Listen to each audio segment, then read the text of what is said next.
things or 1,000 things that you don't see, eventually they accumulate and they gather a force of their own. That every single great accomplishment in life is the result of thousands of minor accomplishments that nobody ever sees. Said, it all comes down to one thing. Your whole life comes down to one thing. What's the one thing? It all comes down to choices. Right now, as you sit there in your chair, right now, your whole life is nothing but the accumulated compound effect of the choices you've made up to this moment. Right now, your waistline is nothing but the accumulated compound effect of the choices you've made up to this moment. Welcome to the first day of your new life. A life where you decide every moment of every day. A life to better yourself where you decide to make those uncomfortable choices. A life to better yourself, to get you where you want to be. To make those uncomfortable choices. Don't just like do the bare minimum. Don't just do what comes easy. You know what I'm saying? Get better. Maximize yourself. You know, every single day. The goal is get better 1% every single day. And you do that. And like I say, do that 365 times. You got 365% better. I see too many kids get so discouraged because they're expecting to make this quantum leap, and when that quantum leap doesn't come, it feels like it will never come. These kids get right, but that's not how it goes. They're expecting steps by step, one foot in front of the other, day by day. It feels like better every single day, right? So then you look back and you look down and you realize the mountain that you can scale, right? But you can't jump from the bottom of Everest and get to the top of Everest like that. It doesn't happen. Superman is only a comic scale. Thus we see that the law of increasing returns comes to the aid of the man who goes the extra mile. Success is something which has to be planned. Success is something which has to be earned in advance. Success is not about luck, it's about commitment. It's about showing up every single day, doing the work and refusing to quit, even when it's hard. And all I keep telling them is, just keep stacking days. Just keep stacking days. As long as you keep stacking days, I promise you, just keep stacking days. You will see the change in days. As long as you keep stacking days. I might not look good right now, but I'm working on something. I might not be impressive right now, but I'm working on something. I might not have any money right now, but I'm working on something. When are you going to arrive? Tell me when you're going to arrive at life. When are you going to feel like you've actually got there? Everything is done in order to achieve the next thing. Arrive. It's not easy, but through practice and practice and practice, practice makes what? Absolutely not. Dismantle that belief system. It's not easy, but practice makes improvement. Practice makes what? I may have to study while you go to the basketball game, but I'm working on something. I may not get to do all the fun things that you get to do, but I'm working on something. I'm in the gym, and I'm working on something. You can always better your best. You can always go beyond anything that you have ever done. You'll never hit a state of perfection. You're always bigger than what you do. You can always go beyond anything. And so all you're looking for are new breakthroughs through practice and practice and practice. You'll get better and better and better. Self-belief is overrated. Generate happiness.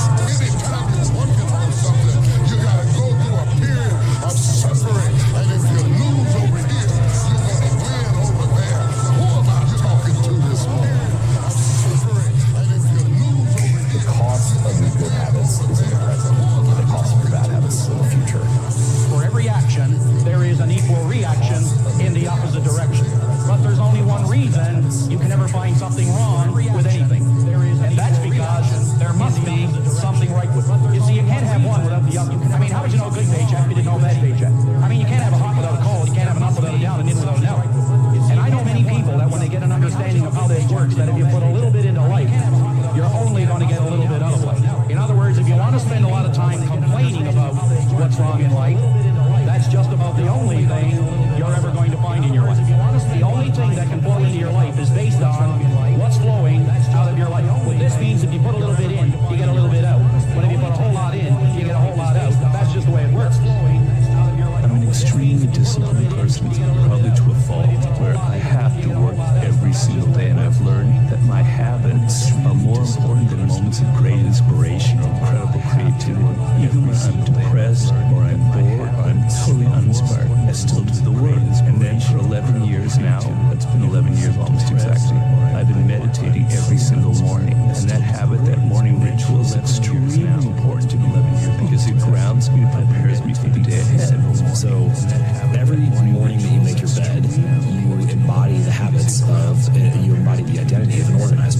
Every time you go to the gym, you embody the identity of someone who's habits.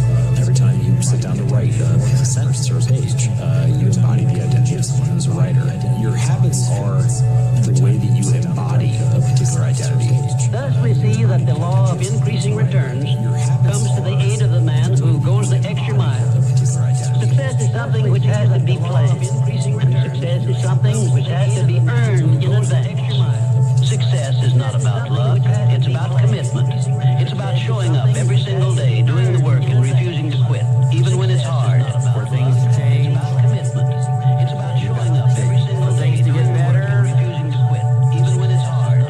It's not what happens that determines your future, it's what you do about what happens. All you're trying to do is live one good day.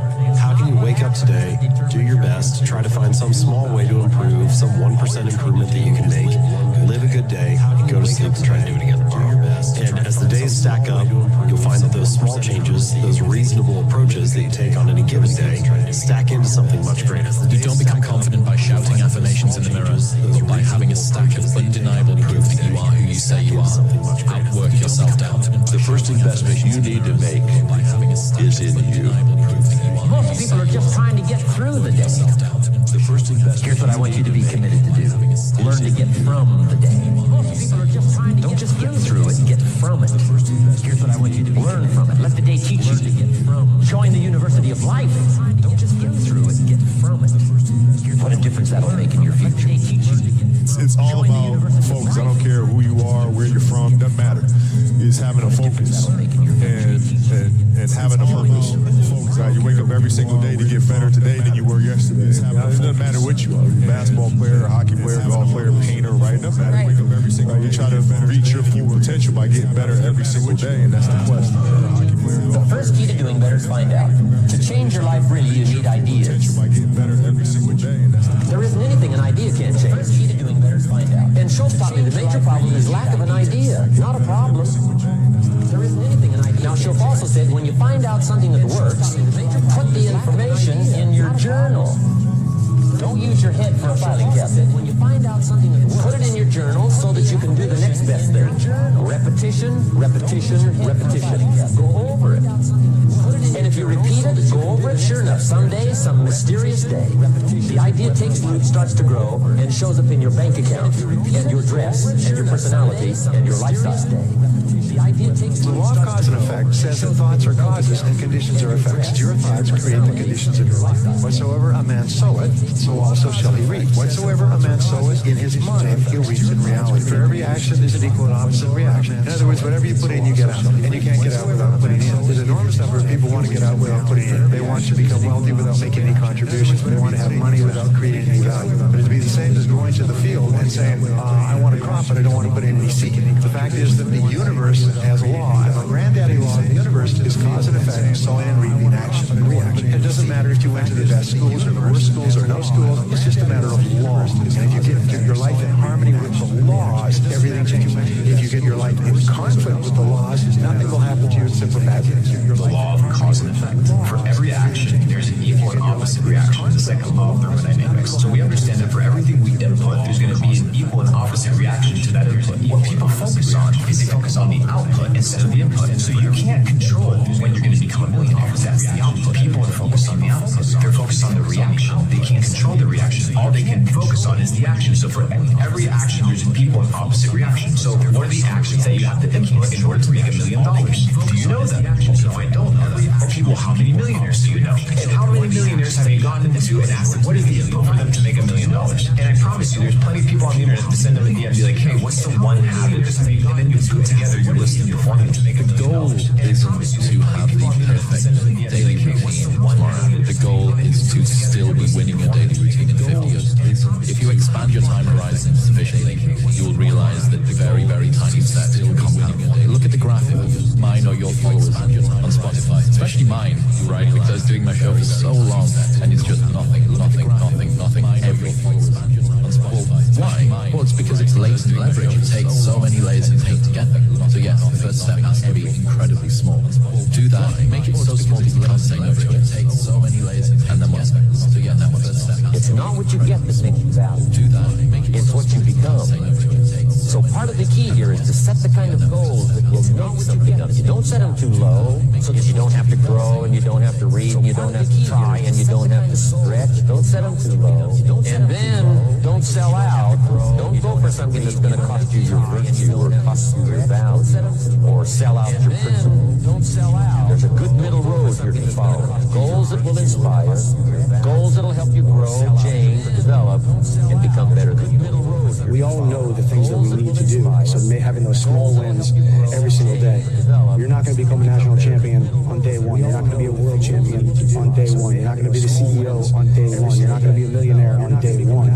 But from day one till day 1,000, doing the small things right every single day and never cutting corners, those small little decisions, those small little yeses, those small little accomplishments add up to the big things. Things can happen very, very fast if you've put enough, if you've laid enough of a foundation. The foundation that you're building is the life that you're trying to accomplish. That is better than what it is built on. So it's just doing things right. And everybody knows we can ask and seek for all these answers, but really we all know the right things to do.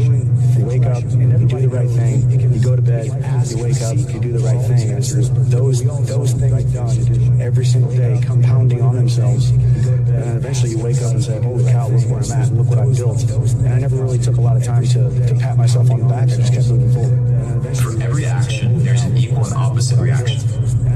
Everything you do differently affects your life. Everything. For every action, there's What you do has a consequence. What you don't do has a consequence as well.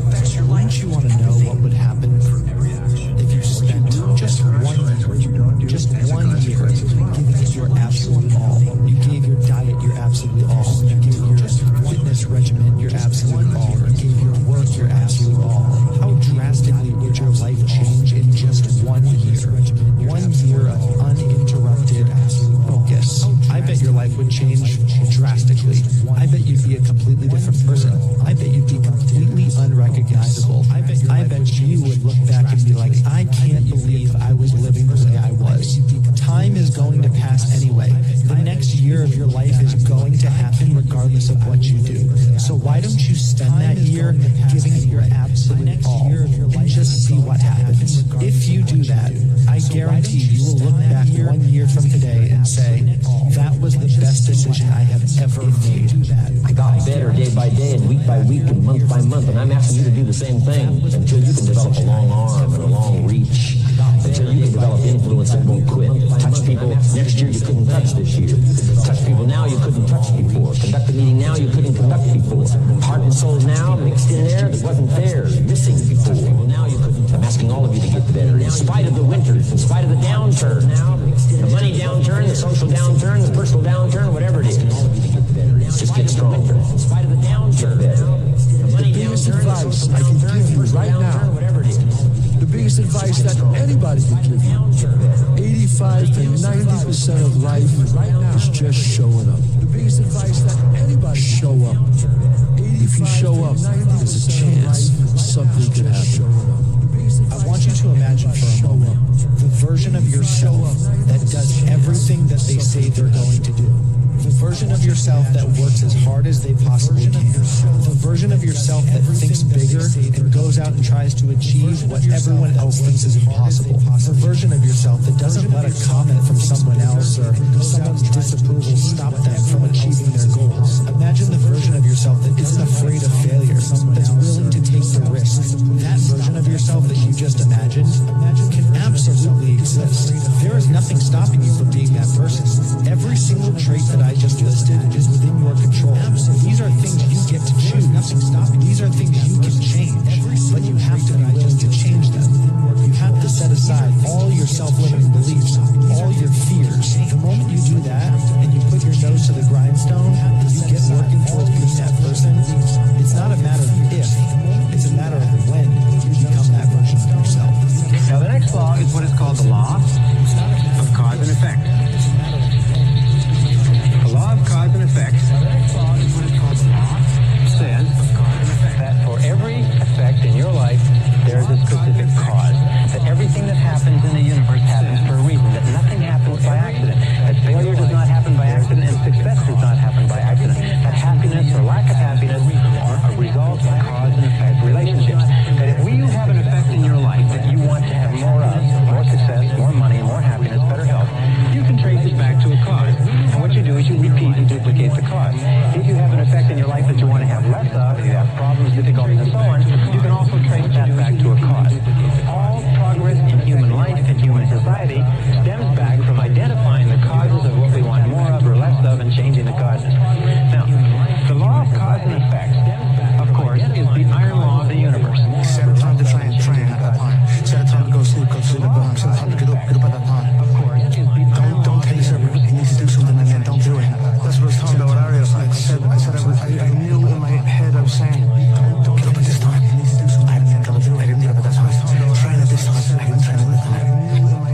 Benjamin Disraeli once said, nothing can resist a human will. And if you'll use those two words a little more often this year, I will learn the discipline. I will get better every day. I will make sure my presentation is the best. I will make the best of my opportunity every day. I will maximize my time. I will try to correct my errors in judgment better this year than last year. If you'll use that willpower, the I will power that you have is unmatched. If you'll just use that will, sometimes we have a lot that we aren't using. It's like having a bank account and you never write a check. If you'll just, that would be a little strange. Or you have a $10 million bank account and you keep writing $1 checks. You've got a $10 million bank account of willpower. What I'm asking you to do this year, and that is to write some larger checks. Take on some larger challenges. And say to yourself, hey, I've learned to solve problems in the past. I will solve the problems of the future. I will correct my mistakes. I will learn to meet people that I was afraid of before. I will learn to master getting up and talking in those public meetings. I will become a leader. I will make the necessary changes. I'm telling you, you can do that. I learned the value of progress versus perfection. None of my mentors ever had me focus on perfection. They had me focus on progress to just keep getting better. Little incremental gains every day, every week, every month, every quarter. And even when you move backwards a couple of steps, what's the progress that you made in what you learned? So I was taught that failure is an opportunity to learn. And I was also taught to disassociate me being a failure from failure. Smart, start focusing on the small wins. Get groomed. Clean your room. Start hanging out with good people. Read a chapter in a book. And say, I'm going to read a chapter. And you sit down and you read it. I'm going to eat your good food and not bad food. Start hanging out. You do it. You start building trust in yourself. Say, I'm going to read a chapter. Reputation, rapport. I'm going to eat your good food. And then you realize, wow, I can actually trust myself. Because I trust myself to do it. Reputation. So learn how to trust yourself by doing the small things right. And how you do the small things is how you do the big things. If you want to change your life, you must change your ways. You must develop discipline. You must develop strength. You must change your ways. It doesn't matter where you are in life. It really doesn't. Because the great thing about life, it doesn't matter is it's always your next move. It really doesn't. Your next move that counts. No matter where you are, you can change your life if you want to. It's always your next decision. So it's up to you. Stop chasing perfection, Morty. It's a trap. It'll just leave you frustrated and disappointed. Focus on progress, Morty. Small steps forward. Even tiny victories are worth celebrating. Because every step counts, even if it's a stumble. Energy out, energy back. And it's equal and opposite. You get the same back as you put out. The law of cause and effect. If you're not happy with what you're getting, you better focus on what you're giving. Most people don't realize how many versions of themselves they've already left behind. The person you were 5 years ago, you barely recognize them now. Different fears, different priorities, different people you thought you'd never lose. You've outgrown places you once called home. You've let go of people you thought would stay forever. You've survived nights you were convinced would break you. And yet, you rarely notice the shift while it's happening. Growth doesn't announce itself. You don't wake up one morning and yet fully healed, fully changed. It happens quietly in conversations you no longer tolerate, in boundaries you finally set, in the peace you start protecting without apology. The version of you reading this right now, one day, even this person will feel distant because you're still becoming, still evolving into someone your past self wouldn't even believe. And that's not something to fear. That's proof you're still alive. You're never going to get anywhere if you keep living in this all or nothing mentality. This mentality where I have to do everything perfectly, I have to have this perfect streak of perfect days, and if I mess mess up one thing, then, well, I guess we're not really doing it anymore. And I can go back to being a loser. You're gonna screw up. You're gonna mess up your diet. You're gonna have a cheat day. You're gonna miss workouts. The point is that you pick yourself up the next day and you keep going forward. Some days are gonna be perfect. Some days are gonna be less than perfect. Some days are gonna be terrible. But as long as you're having more wins than losses, you're still making progress. So often we make these grand plans about how we're gonna change our life, and now I'm gonna be different. And then by Wednesday you screw up and you're like, well, I guess I'm not different, so let's start next Monday. That's not how it works. Just pick yourself up on Thursday and do a little bit better. Don't let perfection be the enemy of good. Just try to do good every day. Make a little bit of progress every day. The guy who makes $1 every single day is going to end up richer than the guy who makes $1,000 every now and then. Here's the thing. We're never going to get it right. It's never going to be perfect. We're never going to walk on a straight line. We're still going to trip. We're still going to fall. But if we continue to be better than we were the day before, the week before, then we're doing our job. Don't be lazy and learn. But if we continue to be better than we were the day before, Information is key. Learning is the beginning of wealth. Learning is the beginning of health. Learning is the beginning of prosperity. Learning is the beginning of democracy, the beginning of freedom. All values, all virtues start with the learning. Learning is the beginning of prosperity. So don't be lazy in learning. Don't be lazy in gathering the library that they teach you. And it starts with the learning. Learning is the beginning of prosperity. The real understanding of perfection doesn't exist. It don't exist, Joe. Understanding. We're in a time right now where people expect perfection. You expect perfection. I don't know where this came from. I don't know what happened that this is the criteria for living. My true understanding is, all right, you got one life, and in one life, criteria for living. The goal for us is to live it to the best of our ability, from the beginning to what's at the end.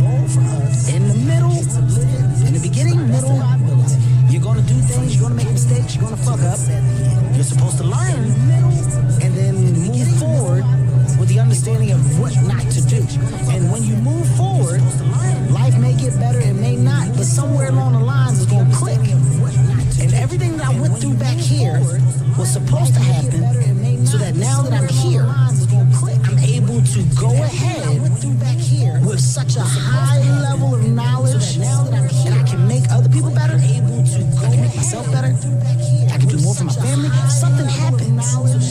True change is actually not behavior change, it's not results change, it's not process change, it's identity change. The goal is not to read a book, it's to become not behavior change. The goal is not to write a book or write an article, it's to become a writer. The goal is not to run a marathon, it's to become a runner, to become a type of person, to develop an identity. And the way to being something or becoming someone is through doing something. So every time you sit down to write, every time you practice that habit, you are being something. Every time you play a sport, you're being an athlete. Every time you practice painting or music or whatever, you're being an artist. And habits are not only the method through which we achieve external measures of success, like losing weight or gaining more, earning more money, or meditating and reducing stress. They are also the path through which we achieve internal change and actually become someone new. They're the path through which we forge the identity that we have, the deepest beliefs we have about ourselves, our sense of self. And so if you can change your habits, you can change your life. Step up your activity level. Step up your labor level. And so if you can change develop the skills from these 2 days of training here. A bigger portion of that 400 million will certainly be yours. Develop the skills. Go for the discipline. The smallest of disciplines. The least of disciplines. Do not disregard the smallest of disciplines. Go for the discipline. The smallest. Let us not neglect. Do not neglect the smallest of disciplines. And build on that foundation, and you can have everything you possibly want. Get better. There's any of us that can't get better. I'm telling you, for things to get better, you got to get better. Get better. Let's go through them. Number one, learn how to handle the winters. I'm telling you, for things to get better, you got to get better. We're all going to go through some winters, but here's what you got to do in your own personal development, your own personal growth. You can't change the seasons. We're all going to go through some winters. You can change yourself. How much faster would you achieve your goals if it was just you and your goal? Not you and your goal and Netflix and video games and social media and friends you don't like and movies and shows and all these distractions that are splitting your attention in a million different directions. You can blame your lack of accomplishment on your friends, on your family, on this, on that. But the reality is, if it was just you and your goal and no other noise, no other distractions, I guarantee you would have nothing better to do than achieve your goal. So look around at your life and identify the things that take your attention away from the person you want to be and the things you want to accomplish. And remove that shit. Because if your goals are as important to you as you say they are, why would you voluntarily make it harder to achieve? You need to start with small wins. The small wins, the small things that you know you can control. Once you build that confidence, it'll lead you to bigger success. Life is about building the small wins. It's not about one success. Whether you look at Kobe Bryant winning the league championships or Michael Jordan, they didn't win the championships on that court. They won it with all the repetition and the action and the small habits over such a period of time. If you want to become the best version of yourself, everything has stages of growth. With all the repetition. Why in today's time are we forgetting? Why are we forgetting that and expecting an immediate space of perfection? Because all you will do is get let down because perfection does not exist. I do firmly stand on that and believe that. It doesn't exist, man. You should try your hardest to get things right. Nothing is given, everything is earned. The law of cause and effect, sowing and reaping, action and reaction, is the great universal or iron law of the universe. What it says is that everything happens for a reason. Even if we don't know what is causing the effect, we trace it back. If you can define an effect that you want, you can trace it back and find somebody who at one time did not have that effect, and then find out what they did, and then do the same things, and you eventually get the same result. We say that success is not an accident. Failure is not an accident. And success leads, and you actually get the same. So if you just follow the tracks of other successful people, no matter where you're starting from, you eventually get to the same place as they can. Make the task smaller. If you make the task small enough, I've never seen anyone if you make the task not be able to progress if they made the task small enough. But you know, that can be pretty humiliating. Now the upside is that once you take that first step, you look the beast in the face and you'll start progressing, not linearly, but exponentially in speed. So what's cool is that it doesn't really matter how small that first step is, because it'll start doubling, and anything that doubles grows unbelievably quickly. Listen, anybody who's watching this, subscribe to Inspired by Lorian. Period. Subscribe. Look, to Inspired by. if you had one shot, or one opportunity to seize everything you ever wanted, one moment, one opportunity to capture, just let it slip. Everything great and worthwhile in human life is an accumulation of hundreds and sometimes thousands of tiny efforts and sacrifices that nobody ever sees or appreciates. Understand that every choice you make ignites the compound effect, either in the positive or the negative. To those who have everything will be given. From those who have nothing, everything will be taken. It's like what's very pessimistic in some sense, because it means that as you start to fail, you fail more and more rapidly. Those who have nothing, but it also means that as you start to succeed, you succeed more and more rapidly. As you start to fail, you fail more and more rapidly. It also means that as you start to succeed, you may have to put in many tiny efforts that nobody sees or appreciates before you achieve anything that you want. There is no cheat day. There is no binge and make up for it on Monday reality when it comes to the butterfly effect or the compound effect. Everything has a consequence. So the answer to this is, when you start making positive choices and the results are invisible and you're getting no reward for your positive choices, you just have to have patience. When you start making positive choices and the results are invisible, See that guy over there with the facts? Take a good look. He's never going to make partner. Okay, let me guess. Because he threw a lousy rookie dinner. No, because he doesn't get it. Going to make partner. What? He doesn't get that doing good work isn't the whole job. Lousy rookie dinner. Part of getting it is that things like the dinner actually matter, even when you don't think they do. Get it through your head. You start behind the 8 ball. You'll never get in front. Even when It's you like don't a snowball. think they do. A snowball starts off very small, but it grows and it adds millions and millions of tiny snowflakes and continues to grow as it gathers momentum, turning into an avalanche that takes whole tiny snowflakes and continues to grow. You underestimate how the smallest decision can compound into significant differences over a lifetime.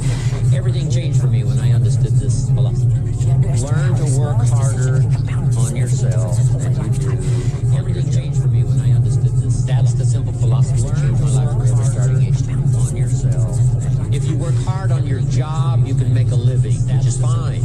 If you work hard on yourself, you can make a fortune, which is super fun. On your job, you can make a living, which is fine. Wasn't built in a day. If you work hard on yourself, we all know that. Fortune, which is super Everyone hears that. But Rome also didn't fall apart overnight either. Everyone hears that. It took, but Rome also hundreds of years for Rome to reach its peak.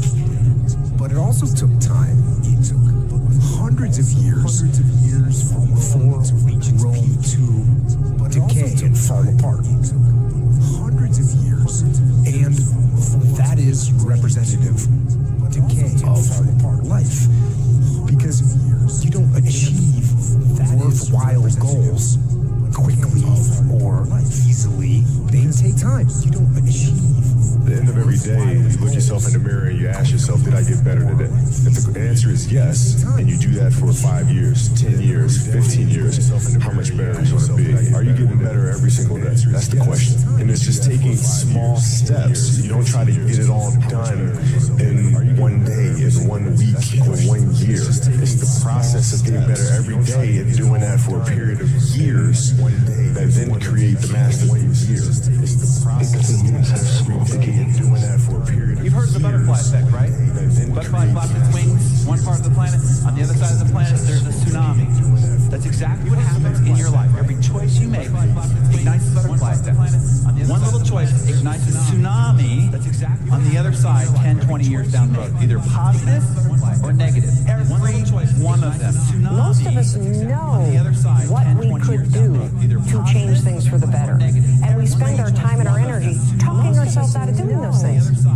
And the other thing that I convince people of, because this is so true, it's the littlest stuff. The little things make all the difference. A true change comes down to 5-second windows. And so you take an incremental step.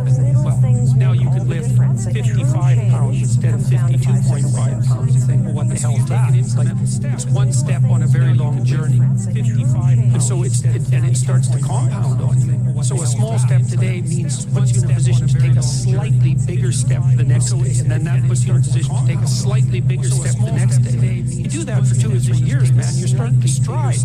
Doing the thing in spite of not wanting to do the thing is discipline, right? You don't need motivation to get yourself up to go and do the thing in spite of not wanting to. Make the promise small, build it up step by step. Know that you are going to have setbacks. This is my favorite rule from James Clear, which is a habit missed once is a mistake. A habit missed twice is the start of a new habit. This is my favorite rule from James Clear. If you're disciplined in that, you'll speed up extraordinarily rapidly. And so that's the good news, you might say, is that disciplined in that, you can take very small steps, even ones that might be shameful in their size, and you have to admit that to yourself. But once you get the ball rolling, it doesn't roll in a linear fashion, it rolls in a geometric fashion. The difference between you and the average person is you're willing to take more pain. You're willing to take more no's. You're willing to work longer and harder hours. You're willing to put in the suffering that other people just won't do. They'd rather go home and watch television and go drinking and watch sports on the weekend and so on. But all the people who are successful are willing to take the pain that goes with their work. And the greatest pain of all is being told no, being rejected, because we take it personally. We think it's something fundamentally wrong with us or our company or our product, and it hurts us and we feel bad inside. But once you can change your thinking about that and say, hey, no is good. No's are inevitable. They go with the territory. I promise you, if you will pursue no's, if you will go for no, if you'll try to get as many no's as possible, you're going to get big success in life. Nothing will stop you. Because the more you get no's, the smarter you get, the faster you get, the quicker on your feet you get, and the fewer no's you get. The very willingness to go out and get all the no's makes it likely that eventually you get fewer and fewer no's and more and more yeses. You don't achieve worthwhile goals quickly or easily. They take time. You don't achieve. They take goals, relentless pursuit, day in and day out. That's what it takes. They take goals. There was a kid who everyone underestimated. Too small, too quiet, too ordinary. But every day while they laughed, he worked. In the gym, small, in the books, quiet, in the shadows. He knew one truth. Effort beats talent when talent doesn't try. In the shadows. Years later, they asked him how he did it, and he just smiled. Effort beats because they never saw the grind. Doesn't try. It's the quiet hustle that makes the loudest impact. And he just smiled. The compound effect reveals the core essentials responsible for the success of every superachiever you will ever read about. This is the bottom line. Success is not doing 5,000 things really well. Success is doing about a half a dozen things really well 5,000 times. At least at first, it's a slow process. Really well 5,000 times. At least at first, setback over there, a little process wearing down of discipline and will over there, a little process wearing down. That's the thing. Success discipline. The law of accumulation says that everything counts. So we train here tomorrow, 5 a.m. The law of accumulation. Nah, I got other plans. You mean you want to Philly? No. Listen, you want to change things in a big way? Nah, you need to make some big changes, Silly. No. One step at a time, one punch at a time, one round at a time, one step at a time, one punch at a time, one round at a time. Your father was special. Tell you the truth, I don't know if it's special. Only you're going to know that in the time we write. And ain't going to come overnight. You're going to take a beat, you're going to take this, you're going to get knocked out, you're going to get up. And you're going to see if you got the right thing. And ain't going to come overnight. You got to work hard. I swear to God, if you're not going to do it, and you're going to see if you got the right thing. And ain't going to come overnight. I can repunch everything that's been on my I swear to God, you might show me how to do this. And you're going to see if you got the right thing. I'm ready. I can repunch everything that's been on my I ain't got to ask myself. Are you here to prove something to other people? Right. I can repunch everything that's been on my Or prove something to yourself? If all your books, videos, and tweets were erased from the internet forever, and all you had was the next 60 seconds to leave to the world, what's the most useful thought you could leave to the world? All you had was the next figure out what you want. To leave to the world. Ignore the opinions of others. Useful thought. And do so much volume that it would be unreasonable to figure out if you're unsuccessful. You must be willing to extend yourself to the limit. And do so much volume With no guarantee of success. Every day, you must ask yourself, did I do enough? No guarantee of success. Have you heard the story of the pottery class? So there's there's a teacher and he's got two classes that he teaches. And one class, he says, the only assignment for this whole semester is that you come back with a perfect clay pot. And that's it. One class, he says, the only assignment. The other class, he says, your objective is to make the most total quantity of clay pots, and you'll be measured by how many pots you make. The other class, he said, at the end of the quarter, objective is to make the pots that came from the team that had to just make sheer volume. Not only did they make more pots, but the quality of all of their pots was better compared to the teams that only had to make one. And it just underlines the biggest lesson that I've learned in my life, which is that volume negates luck. The story of the bamboo. Bamboo spends its growth time under the dirt 5 to 7 years, and then within a couple weeks, it shoots up meters and meters into the sky. And people go, whoa, bamboo grows so fast. No, it didn't. It took years. You just couldn't see it. So when you see growth and you see wins, it comes from consistently compounding wins. It took years. Nothing's ever going to be given to you. Everything's going to be earned. It comes from consistently compounding. If you don't go out there and put in the work, you don't go out and put in the effort, one, you're not going to get the results. But two, and more importantly, you don't deserve it. You didn't earn it. Here's the problem. You don't see how the consequences of that small, seemingly insignificant, poor choice in the moment have. In the moment, it doesn't look like it matters at all. You don't have that heart attack. Your face doesn't shrivel up. You're not shoved into the unemployment line. And your thighs don't turn. But, your face doesn't. You have done it. You have activated the compound. And that choice becomes behavior. And behavior that repeats becomes activated. It accumulates, and then it compounds into calamity, into divorce, into career failure and financial ruin. The good news is the compound effect works in the other direction as well. You don't need to radically make over your life. You don't need to make quantum leaps of change. You don't need to completely overhaul your personality, your character, and your life. To make super small, seemingly inconsequential consequential adjustments can and will transform everything. You can try to be lucky and pick the one perfect thing and try and make it, but if you don't want to try and be lucky, you can just do so much work that you will brute force your way to figuring it out. Like if you do 1,000 podcasts, perhaps are very uncomfortable to you, or I'm going to put down a boundary, or I'm going to say no to this and yes to this.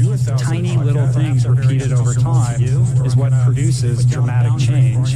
And it's like this curve, it's like this very slow curve until it asymptotes up. And everyone wants to talk about the pivot moment when it goes skyward, but the truth is the real work is in the drudgery and the difficult, anonymous work of shoveling shit every single day. The average person thinks in terms of morning or afternoon. The above average person thinks of hours. The successful person thinks of half hours. The very successful person thinks in terms of minutes. They allocate their time carefully. And the only way you can do that is what? Is you've got to keep track of what you're spending your time on. 60, 70, 80% of people are not aware of how they spend their time. They think they spend a lot of time in meetings. It turns out they spend a lot of time socializing. They think they spend a lot of time working on reports. It turns out they spend a lot of time on the telephone. They think they spend a lot of time doing important jobs. It turns out they spend a lot of time wasting time.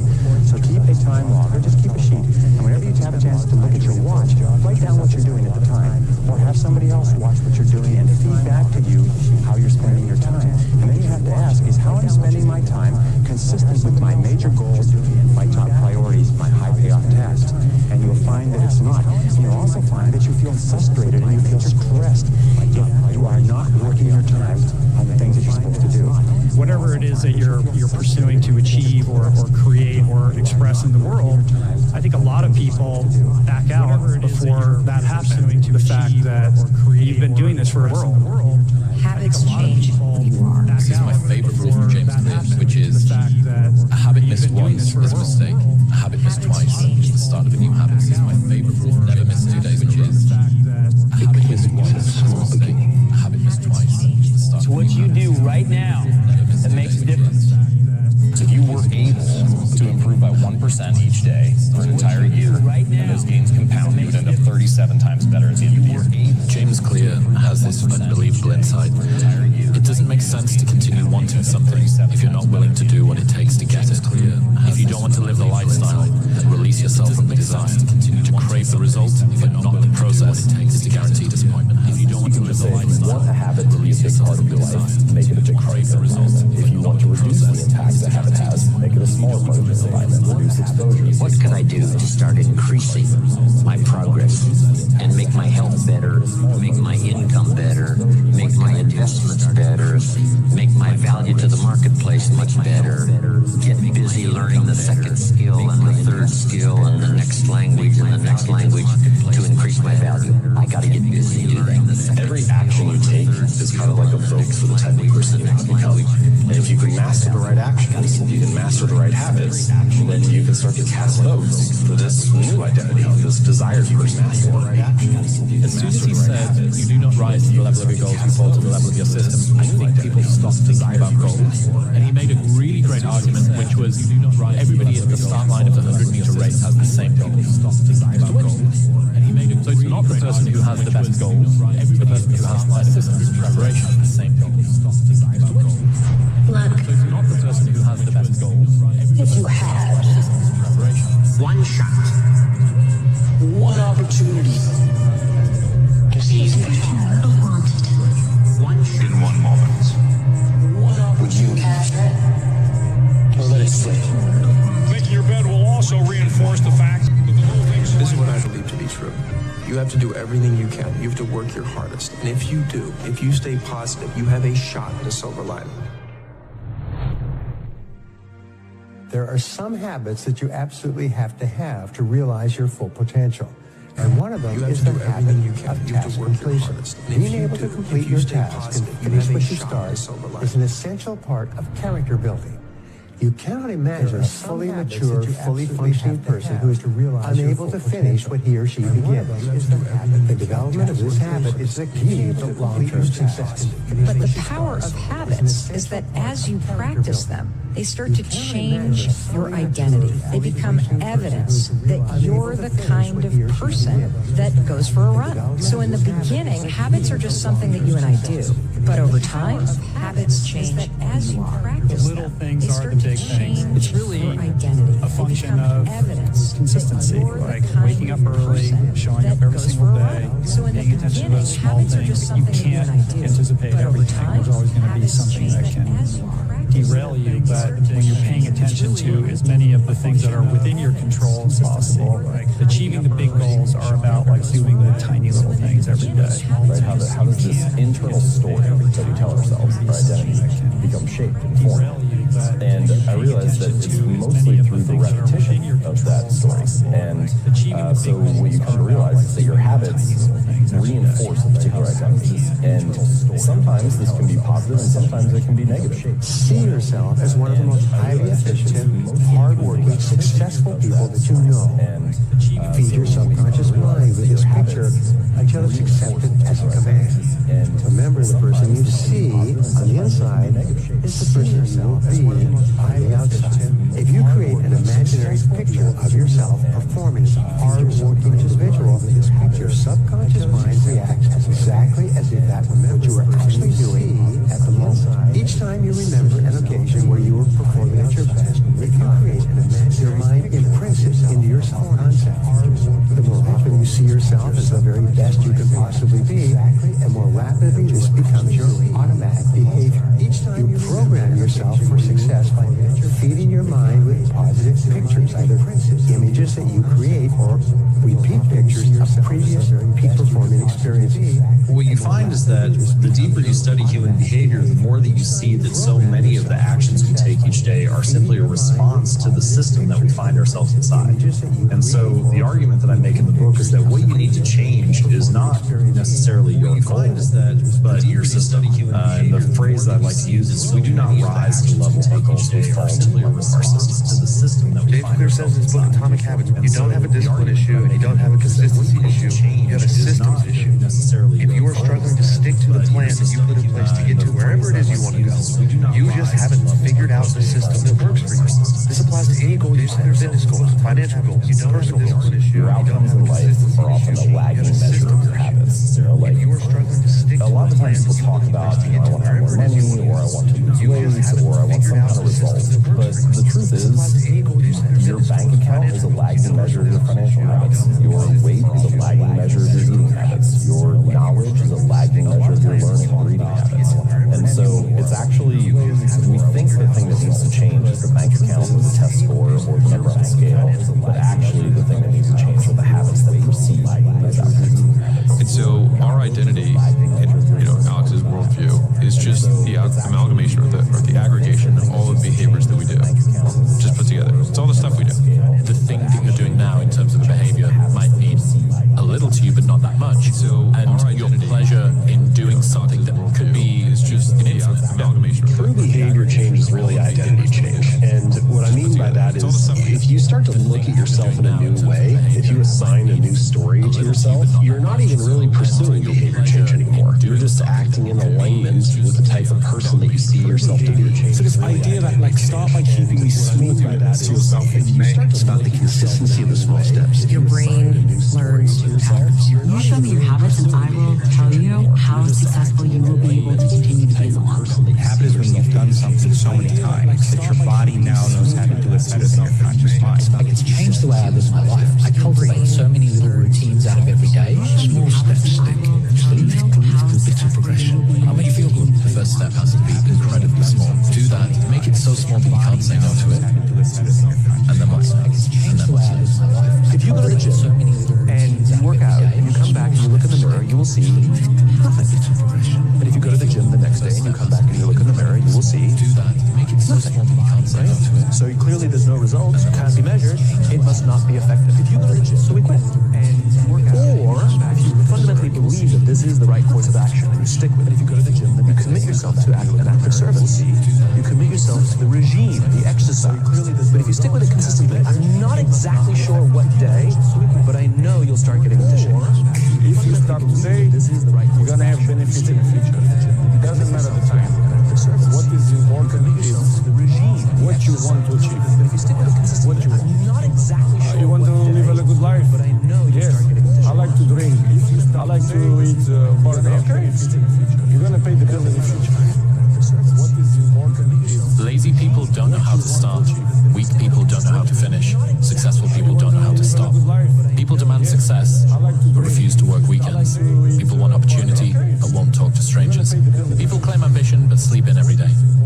We are the result of our actions, not our aspirations. Don't know how to finish.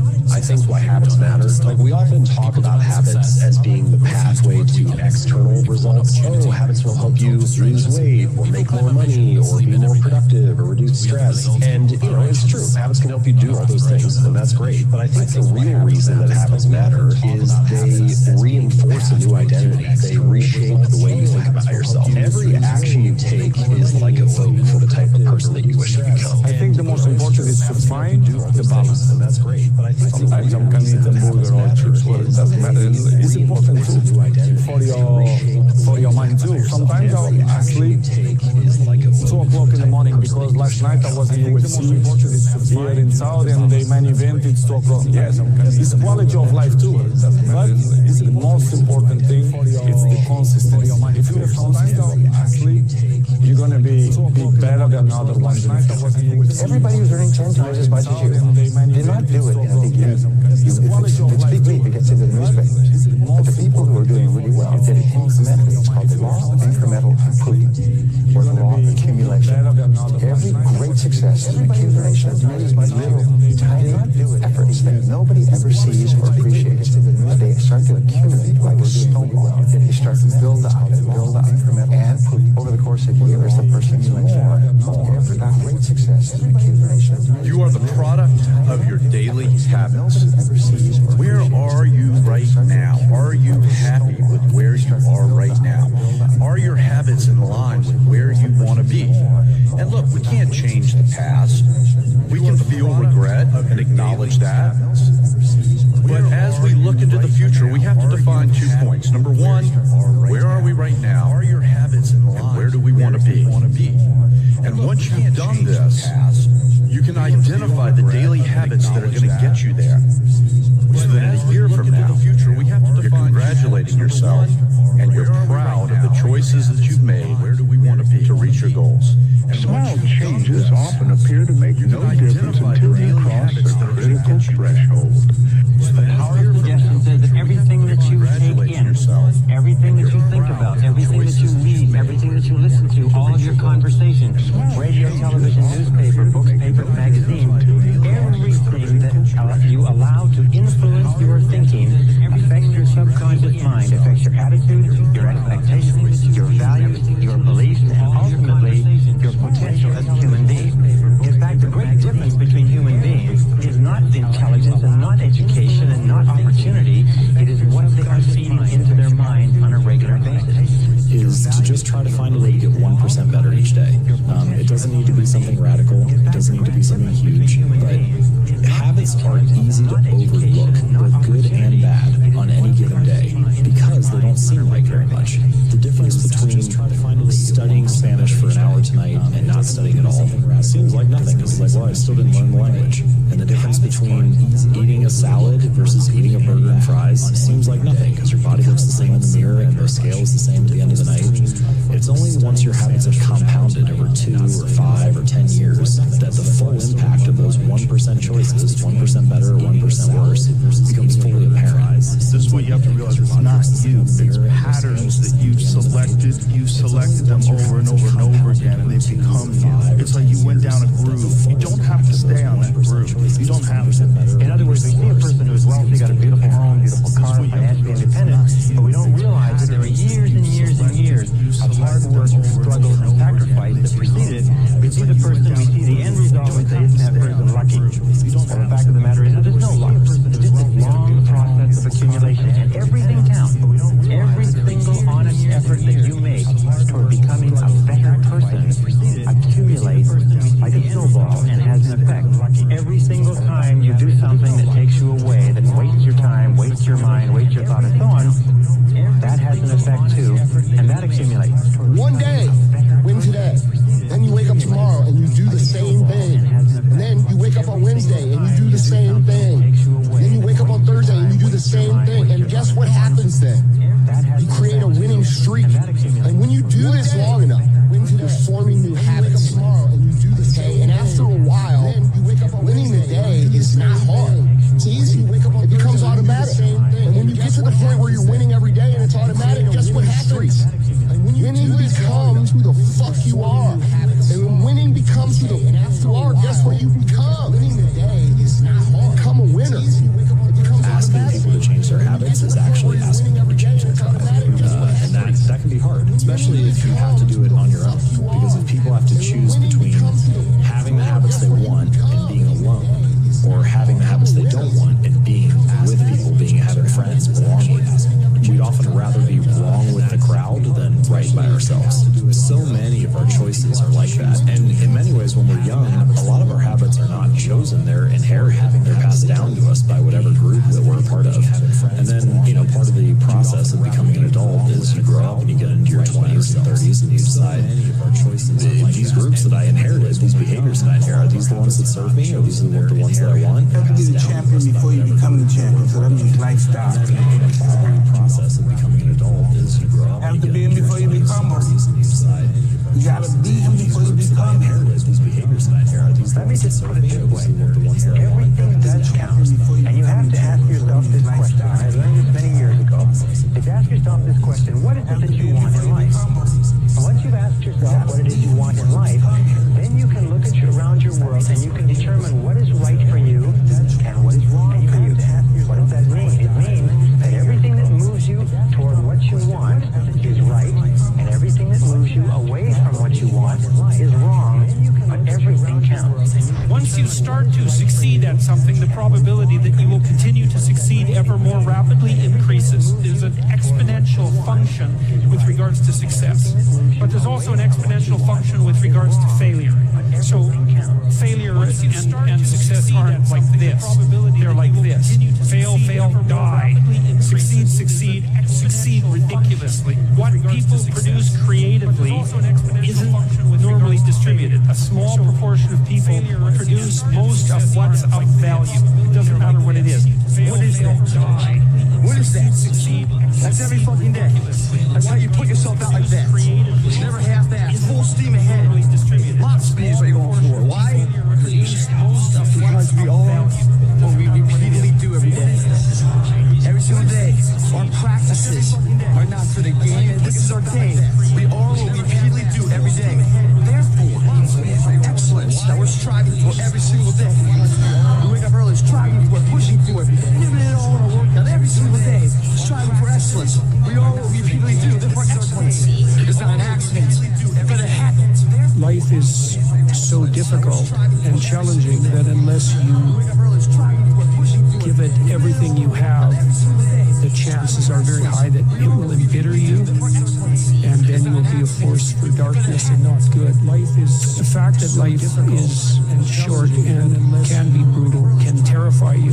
Give it everything you have, hiding the chances are very high, and avoiding. You can flip that on its head and understand that since you're all in anyways, the fact that life, you might as well take the risks that are adventurous.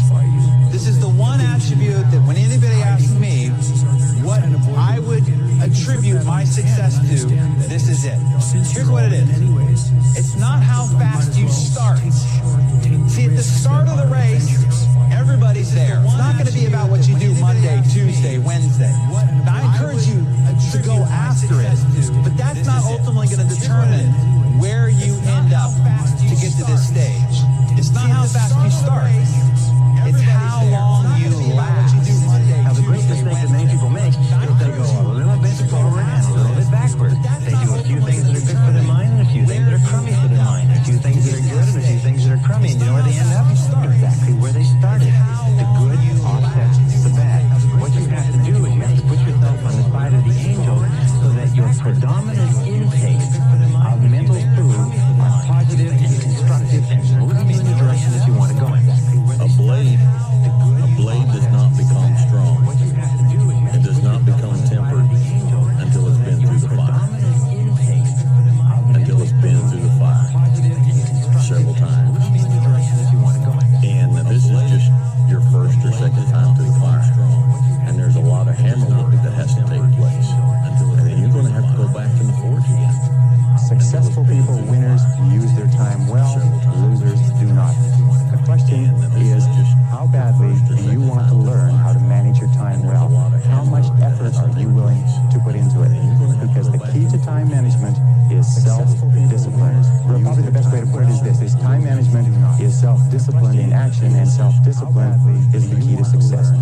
Faith unused decreases. It's a law. Vitality unused diminishes. Energy unused decreases. The guy says, well, I'm going to save up my energy. You can't do that. That's like trying to save today, put it on the end of the year. See, you can't do that. They'll come take you away. If you don't use today, what? It's lost. The guy says, well, I'm going to save up. It's like a drug, guys. It's like a drug. Success is as addicting of a drug as any chemical drug. It's a high, so your endorphins released naturally. You don't need to shoot up for it. You don't need to snort. You guys got to sweat for it. And the results are something that build on each other instead of deteriorating you and breaking your foundation down. This shit right here, guys, is the cornerstone to every monumental task and achievement that you're proud of for the rest of your life. This dries into a foundation of legacy. Most important of all, the core of time management, the axle around which the wheel of life turns, is goals. What are your goals? What is it that you want to be or to have or to do? What is it that you want to accomplish in the next 1, 2, 3, 4, 5 years? The top 3% in every field have goals around which the balance of the population have either very vague goals or no goals at all. So the question you have to ask yourself is, who am I? Where am I going? What do I want to accomplish? So imagine you have a hose that's like bent in the middle. There's a little bit of water trickling out. If you want to get more water through the hose, then you have two options. The first is you could just crank up the valve and force water through. But that increases friction and increases tension in the system. The other option is just to unfold the bend and let the water flow through naturally. And that also gets more water to flow through, but it reduces tension, reduces friction. And so much of the conversation about building better habits and achieving peak performance is all the mental equivalent of cranking up the valve. You need to work harder, you need to have grit, persevere, hustle, grind. And it's not that those qualities are bad, it's just that it increases tension in the system. And what you really want is to create a setup where it's easy to do the things that pay off in the long run, and you have the mentality of I'm the type of person who work hard. Any accomplishment is just a new, higher bar for you to get over in future. I see this in my own work. Let's say we do a new episode that hits 1 million plays in a day. Amazing. That's very exciting and a new record. Also, that means that every video in future is now going to feel unimpressive until we hit 1.1 million or higher. In this way, rapid increases in success are more a curse than a blessing. So here's the theory of slow success strategies. Even though we might want our goals and accomplishments to arrive immediately, maybe a smarter strategy is to stretch out the achievements of our dreams. We shouldn't wish for overnight success, as we would then need to be able to beat it pretty soon, lest we feel like we're declining. Instead, slow, consistent progress is a more reliable way to maintain satisfaction. Purposefully aiming for slow success strategies may actually ensure that you always feel like you're going in the right direction. Achieving the result is never as good as what you think it's going to feel like. Success is, if you're looking for the answer of what caused these people to get on the cover of Success magazine, success is a result of small, seemingly insignificant, moment-to-moment choices. The only thing that separates them from you is that accumulated compound effect of those little choices that created dramatic differences in results. What you practice in private, you'll be rewarded for in public. A lot of the day-to-day habits that we do each day either help or hinder us in life. A lot of our habits that we create are negative ones that feel good in the short term, but are often terrible for us in the long term when it comes to our health. Take getting up early as one example. It's very difficult to get up in the winter mornings, especially when it's dark and cold. But early mornings for a lot of us can be the most productive of times to get their self. Getting up early is one example. The people that are top movie stars over and over and over again, they're not lucky. Especially when it's dark. They train it to win it, to earn it. Over and over again. Because they're that good. No one's better than them. And they don't give them an inch. They kill themselves every day like this. So that this is between them and their competition. Fuck you, roads. Can't say enough, guys. You are what you repeatedly do every day. So whatever you're doing, it's what you become. If excellence is something you're striving for, then it's not an accident. It's a habit. I feel like a lot of people don't understand, me included, to think that we can do that by changing our thoughts first. Actually, the way to control our nervous system and feel the way we want to feel is to run that backwards. So if you change your behavior, then generally your thoughts, your feelings, and your perceptions change. Mood follows. This has like been my mantra forever. If you're here and your ideal is here and that gap is unbearable, then you reduce the gap. And you're going to have to do that anyways, because you're not going to move from where you are to perfect in one fell swoop, right? There's going to be incremental steps. It doesn't matter here how big the first steps you take uphill are. Even if they're trivial, even if they're shameful in their size, if you're disciplined in that, you'll speed up extraordinarily rapidly. Once you get the ball rolling, go like this. I just stopped going on social media. I will occasionally, if someone sends me something funny, I'll watch it, but then I get off my phone right away. And I think on my new phone number that I'm going to get, I'm not going to have any social media. I'm just going to keep my old phone number and only use that for social media. I just don't think it's good for you. I just think it's a giant waste of time. I'm going to tell you right now, 30 days ain't good for shit. But then I get off my phone right away. And I think on my new phone number that I'm going to get, I'm not you start talking about a year, 18 months, 2 years, that's a sacrifice. I just think and when you commit yourself to something for a year, you're not going to say, oh, I'll let that go. Because in your mind, you have it clear as day. That year took a lot out of it. 2 years, that year started to scrape away all that scar tissue. You're not trying to clean me up. 30 days will take up. Because in a year, it cleans you up nicely. Now, whatever your problem is, if you can dedicate yourself for a year to something, you can be a changed person. You're not who you think you are, you just simply are what you are to do. So you can think positive things. You can think, this is huge in relationships. You know, like I can tell my wife, I think you're beautiful, I think I love you, I just don't say it. She's not going to know and feel it unless I show her with my action. You're not it's a drink 3 times a week, get like blackout drunk, go out with my friends, and I love the social life. I was in college hanging out with people. It was the only time in my life I'd be able to live like that, and I was aware of that. So I didn't want to sacrifice that. So I did that for a period of time, but then I wanted to take bodybuilding more seriously.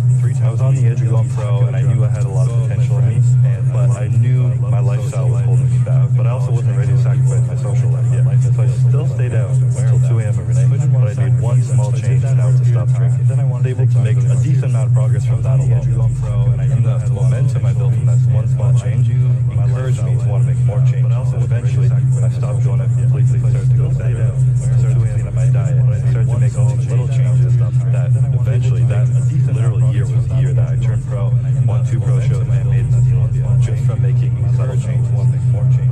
Wouldn't you want to know what would happen if you spent just 1 year giving it your absolute all? You gave your diet your absolute all. You gave your fitness regimen your absolute all. You gave your work your absolute all. How drastically would your life change in just 1 year? 1 year of uninterrupted focus. I bet your life would change drastically. I bet you'd be a completely different person, I bet you'd be completely unrecognizable. I bet you would look back and be like, I can't believe I was living the way I was. Time is going to pass anyway. The next year of your life is going to happen regardless of what you do. So why don't you spend that year giving it your absolute all and just see what happens? If you do that, I guarantee you will look back 1 year from today and say, that was the best decision I have ever made. You can count everything that you read, everything that you listen to, everything that you watch on television, every magazine that you pick up, every conversation that you have, positive or negative, is affecting your subconscious mind, which is programming your future. Remember, your external world is a reflection of your internal world. Your external world is a reflection of your internal world. If there is negativity, concern, anxiety, fear in your internal world, then it's going to be reflected in your external world. But be sure that what you're taking into your mental diet is just as pure as what you would take into a physical diet if you wanted to sustain high levels of physical health and energy. Absolutely important. Feed your mind with books. Feed your mind with tapes. Feed your mind with positive conversations. Feed your mind with courses. Go and attend, listen to experts. Feed your mind with positive people. Poor people should take rich people out to lunch. Why? Because taking a rich person out to lunch is an opportunity to learn from that rich person, to get information from that person that you could not buy at any price. Poor people should take rich people out to lunch. When you're standing at the fucking foot of the mountain, bro, it seems impossible. You're like, oh, dude, that's way too simple. That's not really how it's done. You mean you just execute today, and then you do it again tomorrow? Like, that sounds overly simple. It might be fucking, but it's how it works. You're standing on not a magical thing to it. The only fucking magic to it is the momentum that you create that helps you push how it's done towards where you're going. Listen. Subscribe to Inspired by Period. The universe will not give you what you want. It gives you what you are. The ancients say that what you think, you create what you feel. You attract what you imagine. You become. Breathe your mind. The universe will not give you what you see it in here. You're going to hold it here. Perhaps the greatest discovery in all of human history is the fact that you become what you think about most of the time. If you say it over and over, it starts to be something magical. All of this happened because of knowing how to apply the secret. If you can see it in your mind, you can hold it in your hand. You've probably been sitting there wondering, what is the secret? I'll tell you how I have come to understand this. We're all working with one power. If you can see it in your mind, one law. You can hold it in your hand. You've probably been sitting there wondering, what is the secret? Michael Jackson knew the power of the mind, and he programmed his own to manifest his success. He once said, I look in the mirror and I would say over and over to myself, I'd take a deep breath, put my feet together, raise myself strong like a hero warrior, and I'd say, biggest selling album of all time, over and over in my mind, and I'd look in my eyes and I'd mean it. I'd say, biggest selling album of all time, and I wouldn't accept anything unless it was exactly what I wanted. But an idea has taken hold of the brain. It's almost impossible to eradicate. You can have, do, or be anything you want. We can have whatever it is that we choose. I don't care how big it is. Your mind will believe whatever you repeat, so give it something worth believing. Because every time you say I am, you're not describing yourself, you're creating yourself. Anything you say with the words I am, your subconscious will then take that as a command. Fourth grade, I went in my closet, I said, I am going to the NBA. Anything you invoke with I am, the power of manifestation and what can happen in the universe comes true. Every time you use the word I am, and you say I am weak, I am poor, that's blasphemy, because the highest place within you is called I am. I don't want to be anything. I am everything I want to be. I'm already there. Whatever we say is what our life will be. So this is why the people that live the most effective lives are always acting as if they're in the future and the future's perfect, not waiting to get there. I am everything I want to be. What kind of a house do you want to live in? Do you want to be a millionaire? What kind of a business do you want to have? Do you want more success? What do you really want? If you emit a frequency of want, what you're telling the universe is that you lack something. that you want to live in? Do you want to be and you're trying to chase it, if you have a clear intention and can see, smell, hear, and feel it as if it is happening now, what you're telling the universe, you no longer need it. And that is when the universe will mirror your frequency. If you have a clear intention, and people often ask, how can I have a goal but also be content with everything I have? I ask them, need it. When you put your destination, that is when the universe, into your GPS in the car, do you question whether you're going to get there? People often ask, how can I have a goal? Or do you just accept that it's inevitable? I ask them, and only concentrate on the next turn into your GPS in the car. That is how manifestation works. Question whether you're going to get there. Once you see it clearly and frequently, it's only a matter of when it will happen, not if it will happen. And only concentrate on the next turn. Everything that's coming into your life, you are attracting into your life. And it's attracted to you by virtue of the images you're holding in your mind. It's what you're thinking. You see, whatever is going on in your mind, you are attracting to you. Somewhere within you are still doubting, still questioning, still waiting for evidence before you fully accept. But the moment you truly surrender, the moment you relax so deeply into the knowing that you no longer care when or how your desire appears, that is the moment it begins to materialize. You are still doubting, still. This is why some people manifest the things they no longer care about. Have you ever noticed that the desires you hold most likely, the ones you do not obsess over, come with ease?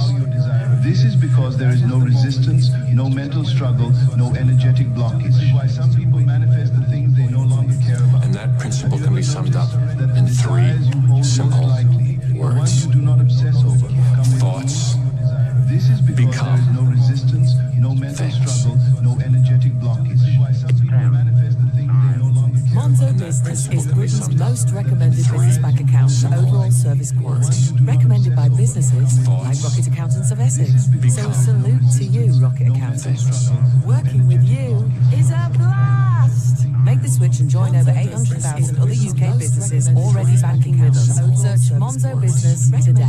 Service quality survey, Rocket Accountants of Essex. Visit monzo.com/service Rocket Accountants. UK sole traders or limited company directors. T's and C's apply. If you change what you expect, you change what you believe, you change your dominant thoughts, you change your inner workings, you begin to attract into your life people, circumstances, events, opportunities, everything consistent with your new thought. Sit down, decide what you want, write it on a card, carry the card in your pocket, and read it as often as possible every day. I found if you write a lie on a card and read it often enough, you're going to start to believe it. Believe, and your belief will actually create fact. It doesn't matter what's happened in the past. You may not have a colorful background, and maybe you have. You may not have a lot of formal education, and maybe you have. But it really doesn't matter if you've got a goal and you're willing to stick to it and study the laws, you're going to find out that you can win. Feels familiar. I saw it so clearly. I swear to God, I saw it so clearly, so consistently. Until it's here in reality. So. If you spend your time chasing butterflies, they'll fly away. But if you spend your time making a beautiful garden, the butterflies will come to you. And if they don't, you'll still have a beautiful garden. Very basically put, the law of attraction says that like attracts like. But we're really talking at a level of thought. Our job as humans is to hold on to the thoughts of what we want, make it absolutely clear in our minds what we want. And from that, we start to invoke one of the greatest laws in the universe, and that's the law of attraction. The reason people are unsuccessful is they think thoughts of unsuccess or failure. Another line, which is very, very important, says that all causation is mental. We live in a mental universe. All causation is mental. If you wish to change your universe, you have to change your mentality. And this brings us to the most important line of all, which is simply this. If you change your thinking, and you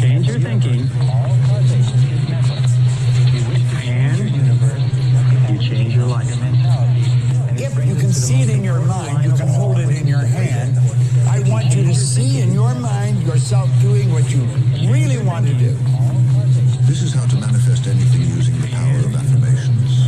You take the description of the new you that you wrote out. That new description should include no negatives. It should be in the present tense. It should not not say I am going to become, it should say I am. I am so happy that I am, and describe everything that you want to be. As you write out this description of you, you're literally building brain cells. Those new brain cells hold an image of the new you.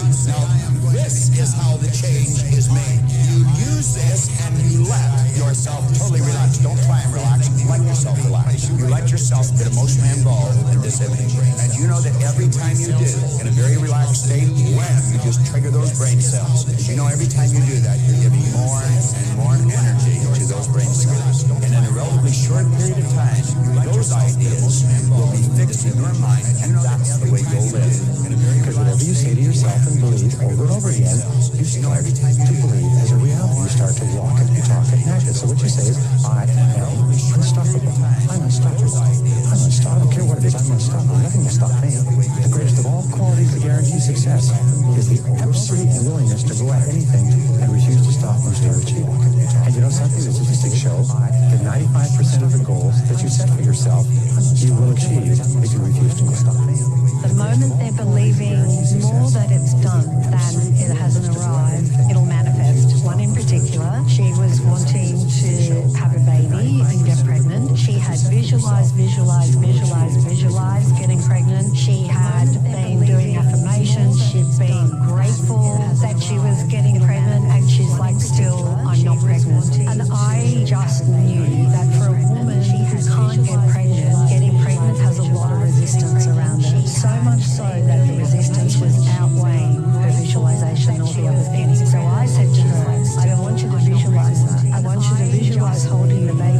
That's the end result. I want you to visualize holding the baby. I want you to hear the baby. I want you to feel it in your arms.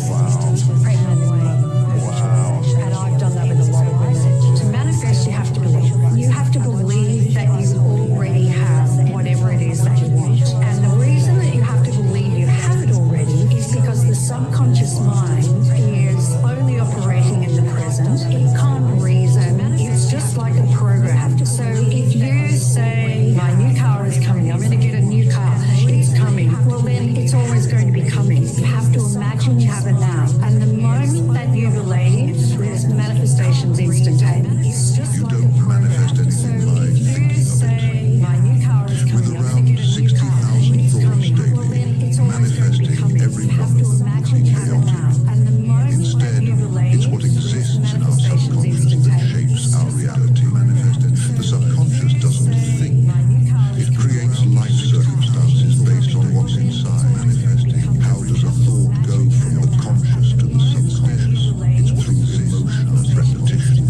Thoughts paired with strong emotion, as St. Peter's does imprint on the subconscious, creates life to craft a new reality.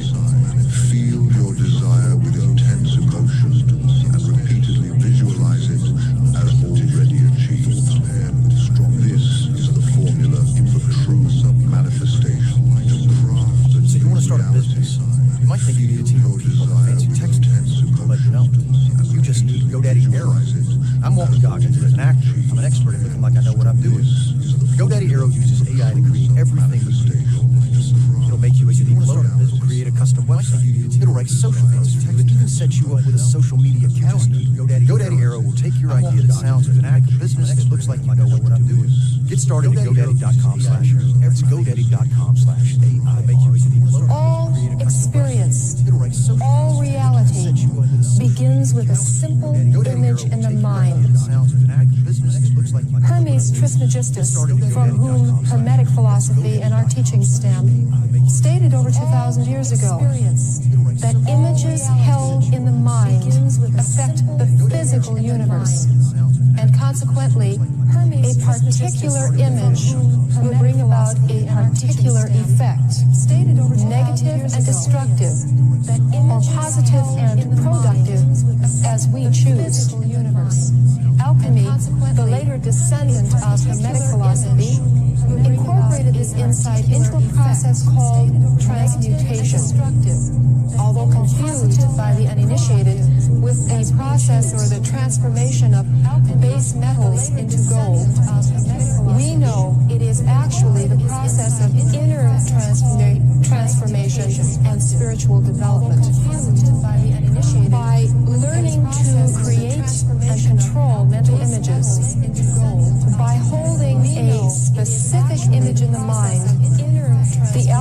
experiences the effects produced by the specific energy of that image and finds those effects transforming not only the self, but extending out and transforming the world around the self. In effect, this means that without conscious, creative use of visualization, without a continued use of such visualization, brothers and sorors, we and our world die. Every day, in small, little ways, we become less, losing our vitality and aliveness. You must know exactly what you want in this world. For example, suppose I wanted a home, but I had no money. I would make a lifelike representation of the home that I would like. All the things in it that I would want. And they must know exactly what this night, as I would go to bed, suppose I would in a state of a drowsy, sleepy state. I would make a lifelike of a representation. I would imagine that I am actually in such a house. Then were I to step off the bed, I would step upon the floor of that house. Were I to leave this room, I would enter the room that is adjacent to my imagined room in that house. And while I am touching the furniture and feeling it to be solid thing, while I am moving from one room to the other in my imaginary house, I would go some the room in that space. And I know that in a way, I could not consciously divine, I would realize my house.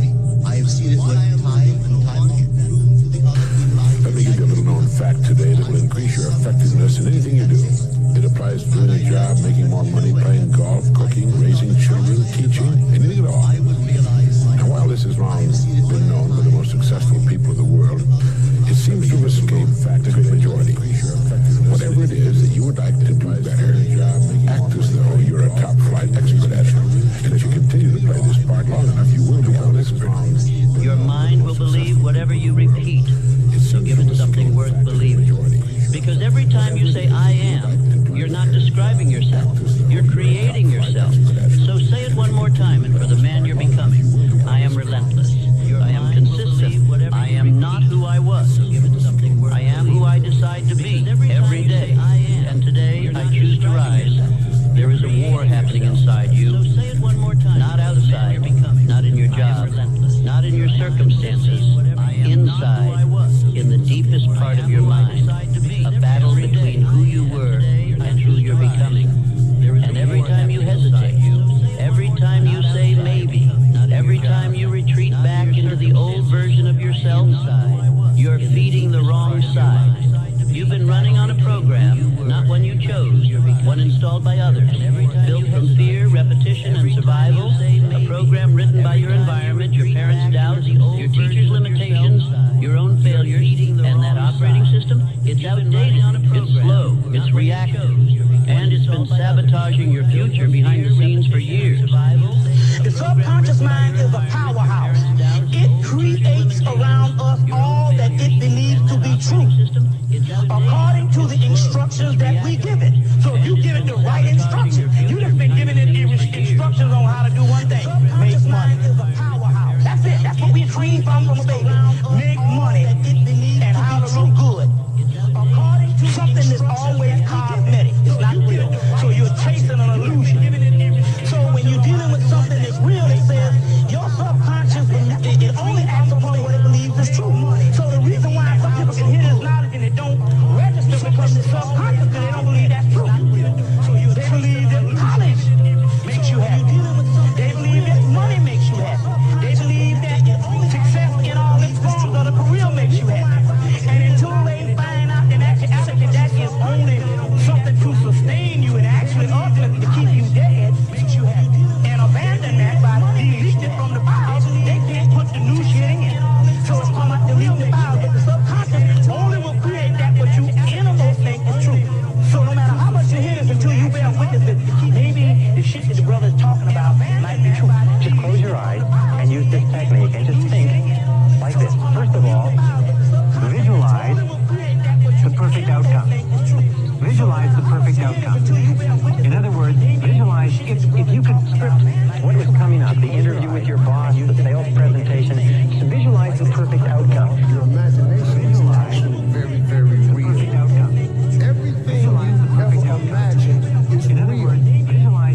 tell young people like this.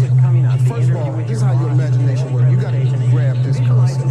It is impossible for you to think an impossible thought. That is impossible. You can't think something that ain't possible. You ain't that smart. So if it's in your head, you got to ask yourself, how did it get there? That's God showing you a preview of a coming attraction he has for you. The problem with most people is you think your imagination is hocus pocus. It's really not. It's a preview of a coming attraction. If you react to your imagination, that's where your real life is. Your subconscious mind is only activated by commands that are stated in the present, positive, personal tense. So again, instead of writing a goal such as, I am going to lose weight in the months ahead, you would write, I weigh X number of pounds by a certain date. Instead of saying, I will earn more money over the next year, you would say, I earn X number of dollars by such and such a date. The more specific you can be in terms of what you want and when you want to achieve it, expressed in the positive, present tense, and beginning with the word I, the more powerful the effect will be on your subconscious mind. Goals written and stated in this way activate the laws of expectation and the law of attraction. They cause you to develop new beliefs about what is possible for you. They also activate the laws of emotion and corresponding. They increase your energy and stimulate your creativity. As a result, you start to move more rapidly toward the achievement of your goals. They begin to move more rapidly toward yours. Nothing happens in the body except it first takes place in the mind. All disease is a lack of peace. No matter what the problem is, no matter what the difficulty is, it's a group of negative thoughts charged with fear and superstition, lodged in the recesses of the subconscious mind. All forms of therapy are good. No matter what the biggest, surest, safest way is prayer. This is why you're told the truth shall set thee free. Prayer is very simple. It's filling your subconscious mind with the truths of God, the same yesterday, today, and forever. And these truths neutralize and obliterate all the negative habits. Then the embodiments or the truth must disappear. You eradicate the cause. The lower is subject to the higher vibration. Hundreds of thousands of cells are dying every second right here. As you spiritualize your thoughts, the cells take on the spiritual overtone. They no longer take over the disease social patterns. That's the basis of all healing. You have a new body every 11 months. The body you're going to have the next few months in the grocery store. That story you keep telling yourself about why you can't, why it's not the right time, why maybe you'll try later. That story is not yours. It's the virus in your code. And you don't fix a virus by negotiating with it. You delete it. One must be willing to burn his ships and cut all sources of retreat. That's not just a quote. It's the entry fee for change. If there's a way back, you'll take it. If there's an excuse, you'll use it. But if there's no way out, the only direction is forward. That's how transformation starts. Look at Henry Ford. The world laughed when he envisioned a horseless carriage. But he didn't ask for permission. He didn't ask, what if I fail? He said, whether you think you can or you think you can't, you're right. And he believed Henry Ford every day until he built an empire. He didn't negotiate with doubt. He killed it. You have to do the same. Kill the idea that you are your past. Kill the need to explain yourself to people who gave up on their own evolution. Kill the voice that says rest when it's time to build. Before you go to sleep at night, feed your mind with a stream of messages consistent with what you want to be and have and do the next day. In other words, program yourself for the next day, the same way you program a computer. And what I do is I write down, I close my eyes and I say, I wake up in the morning, present tense, and I feel terrific. I wake up in the morning, I feel wonderful. I feel full of energy. I believe tomorrow is going to be a great day. I wake up in the morning and I feel terrific. And then when you get up in the morning, the first thing that you say, the first thought that you program into your subconscious computer is, I feel terrific. I feel terrific.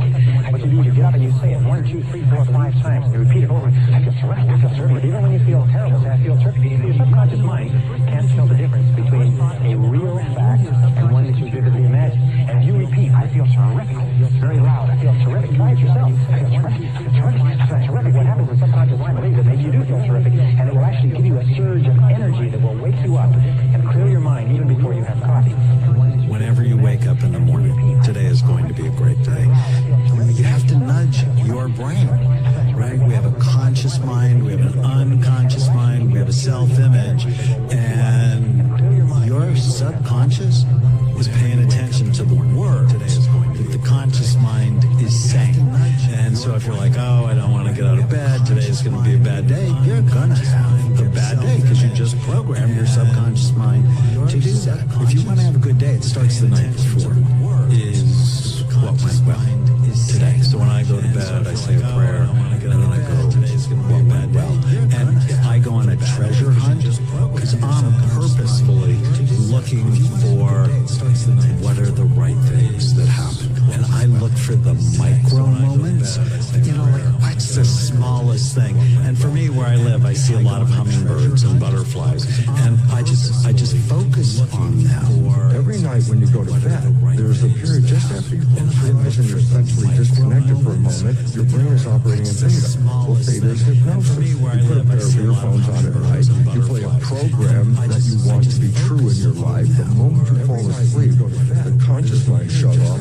The subconscious mind is now in record theta. So whatever is coming through the earphones at that moment after you fall asleep, you don't hear it, but the subconscious mind is hearing it and downloading it in a state of theta. Fall asleep. You know this secret gives you everything you want. Happiness, health, and wealth. So whatever is coming through the earphones. You can have, do, or be anything you want. We can have whatever it is that we choose. I don't care how big it is. You know this secret. What kind of a house do you want to live in? Do you want to be a millionaire? What kind of a business do you want to have? Do you want more success? What do you really want? I see many miracles take place in people's lives. Financial miracles, physical healing, mental healing, healing of relationships. All of this happens because of knowing how to apply the secret. You've probably been sitting there wondering, what is the secret? I'll tell you how I have come to understand it. Mental healing, healing of We all work with one infinite power because of knowing how to apply the secret. We all guide ourselves by exactly the same laws. I'll tell you how I have come to understand it. The natural laws of the universe are so precise that we don't even have any difficulty building spaceships. We can send people to the moon, and we can time the landing with the precision of a fraction of a second. I don't care if you're in India, if you're in Australia, New Zealand, Stockholm, or London, or Toronto, or Montreal, or New York. We're all working with one power. One law. It's attraction. I don't care if you're in India. Before you go to sleep every night, visualize yourself being, doing, and having the good which you desire. Because while you are asleep, your conscious mind is in abeyance for a longer period of time than at any other period in your daily life. And when you impress the subconscious just before going to sleep, the subconscious works with that idea that you've given it. Even while you're asleep, the subconscious mind will be correlating you with all of the good which you have visualized. You say you may not realize it, but your mind is working for you, or against you, even while you are asleep. And the mastermind within you says that if I be lifted up, I will draw all men unto me. And whatever idea you lift up before your subconscious mind, before you go to sleep, that idea is impressed upon the subconscious, and it draws that even while you'll wake up in the morning, and the right ideas will just be clicking in your head. The conscious mind can learn from reading a book.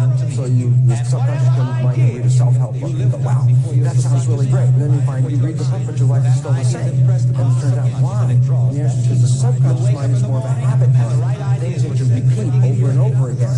So the reality is, if you can stay conscious, be present, and when those negative thoughts come in our head, and psychologists tell us 70% of the time, the thoughts that are going through our head are negative and redundant, so the same negative thoughts are going through. If you could stop those thoughts, if you could hear them as they come through, like, oh, that's not going to work, or this will never happen, those kinds of thoughts. If you could hear them and stop them consciously, say, no, change the belief right there, just give them more positive things. As you repeat this more frequently and you keep repeating it, the subconscious mind begins to learn. Learn to become still and to take your attention away away from what you don't want and all the emotional charge around it and place the attention on what you wish to experience. Energy flows where attention goes. Learn. You can begin right now to feel healthy. You can begin to feel prosperous. You can begin to feel the love that's surrounding you, even if it's not there. And what will happen is the universe will correspond to the nature of your song. You can begin the universe will correspond to the nature of that inner feeling and manifest. You can begin because that's the way you feel surrounding you. One of the best books that I've read this year is The Expectation Effect by David Robson. So he is a science writer from the UK, and he looked at a whole bunch of studies. The placebo effect, which everybody's familiar with, right? There is particular expectation that an outcome is going to come from some sort of medication, and lo and behold, that outcome manifests. He found this across pretty much every area of anything that you care to care about. So my two favorite studies from this, so interesting. He realized that gluten intolerance, self-report gluten intolerance, has increased from 3% to 30% in 10 years. This is why there's so many gluten-free options. Anything that you They've got 30% of the population to serve. People need it. And he was wondering, well, what is it? He realized human biology hasn't changed that much. Is it maybe that the foods have changed and people are responding to that? Or is it maybe some sort of expectation because the type of news stories they're hearing about gluten and about how bad it is for us and inflammation and all this sort of stuff? Maybe it's that people are expecting it. So they brought people into a lab. They sit them down. These people do and do not have self-reported gluten intolerances. And they give everybody the same meal. They tell everybody in the room that it's got gluten in it. It's got no gluten in it. So after a while, people who don't have a gluten intolerance biologically, who haven't eaten gluten intolerances, have diarrhea, they have hives, they're breathing out in inflammation, they're having to run at the bathroom. Okay, well that's kind of interesting. He did another story that he spoke about. People who VO2 max tests that they were looking at. Apparently there's a particular genetic mutation that allows people to blow off CO2 and upregulate oxygen in a better way. They brought people in, even numbers of people that did not have this genetic trait, split them into two random groups. So there was a mix of both do and do not have the trait in each. First group was told, you've got the right genetic trait, you should be really, really good at this. Second group was told, oh, sorry, you don't have it, you shouldn't be too good at this genetic. No surprise perhaps to the group that was told that they did, they ended up performing better. But when they actually looked at what was happening in the physiology of these people, they found that the people who didn't have the genetic mutation but were told that they did had a lower overall lactate threshold, they had a lower overall heart rate, they were blowing off CO2 more effectively and upregulating oxygen better than the people who did have the genetic mutation but were told that they didn't. So he coined this term that said your expectations are even more powerful than your genes. Your subconscious mind is marvelous, but what it does is it only thrives on goals that you pronounce in the now, in the present tense. You now have a dynamism, it's called a dynamism in your brain, where your brain knows that you're only earning this amount of money, but now you're saying, but I earn this amount of money. Your brain knows that you're not a millionaire, but now you're saying, I am a millionaire. And so your brain goes to work to close this gap between where you are and where you want to be. And your brain starts to work 24 hours a day, and it works and it gives you ideas. Each person here has what is called a superconscious mind. This mind has been talked about for 5,000 years, and some call it the oversoul, and some people call it the God mind, or some people call it God, the spirit, whatever it happens to be. There's this incredible power in the universe that you can tap into. You just reach into it by simply writing down a goal clearly on a piece of paper, and then this mind goes to work 24 hours a day to bring it into your life. The spirit, whatever happens to be, there's this incredible power in the universe that you have the ability. When someone gives you a suggestion that takes you in a direction other than where you want to go, you have the ability consciously and mentally just reject that idea. And then you can go ahead and originate whatever idea you want. Now, as long as an idea is in your conscious mind, it'll have absolutely no effect on your physical body or what you're doing. No effect at all. It's when you take that idea and you turn it over to this part of our mind we refer to as the subconscious. Your Greeks refer to this part of our personality as the heart.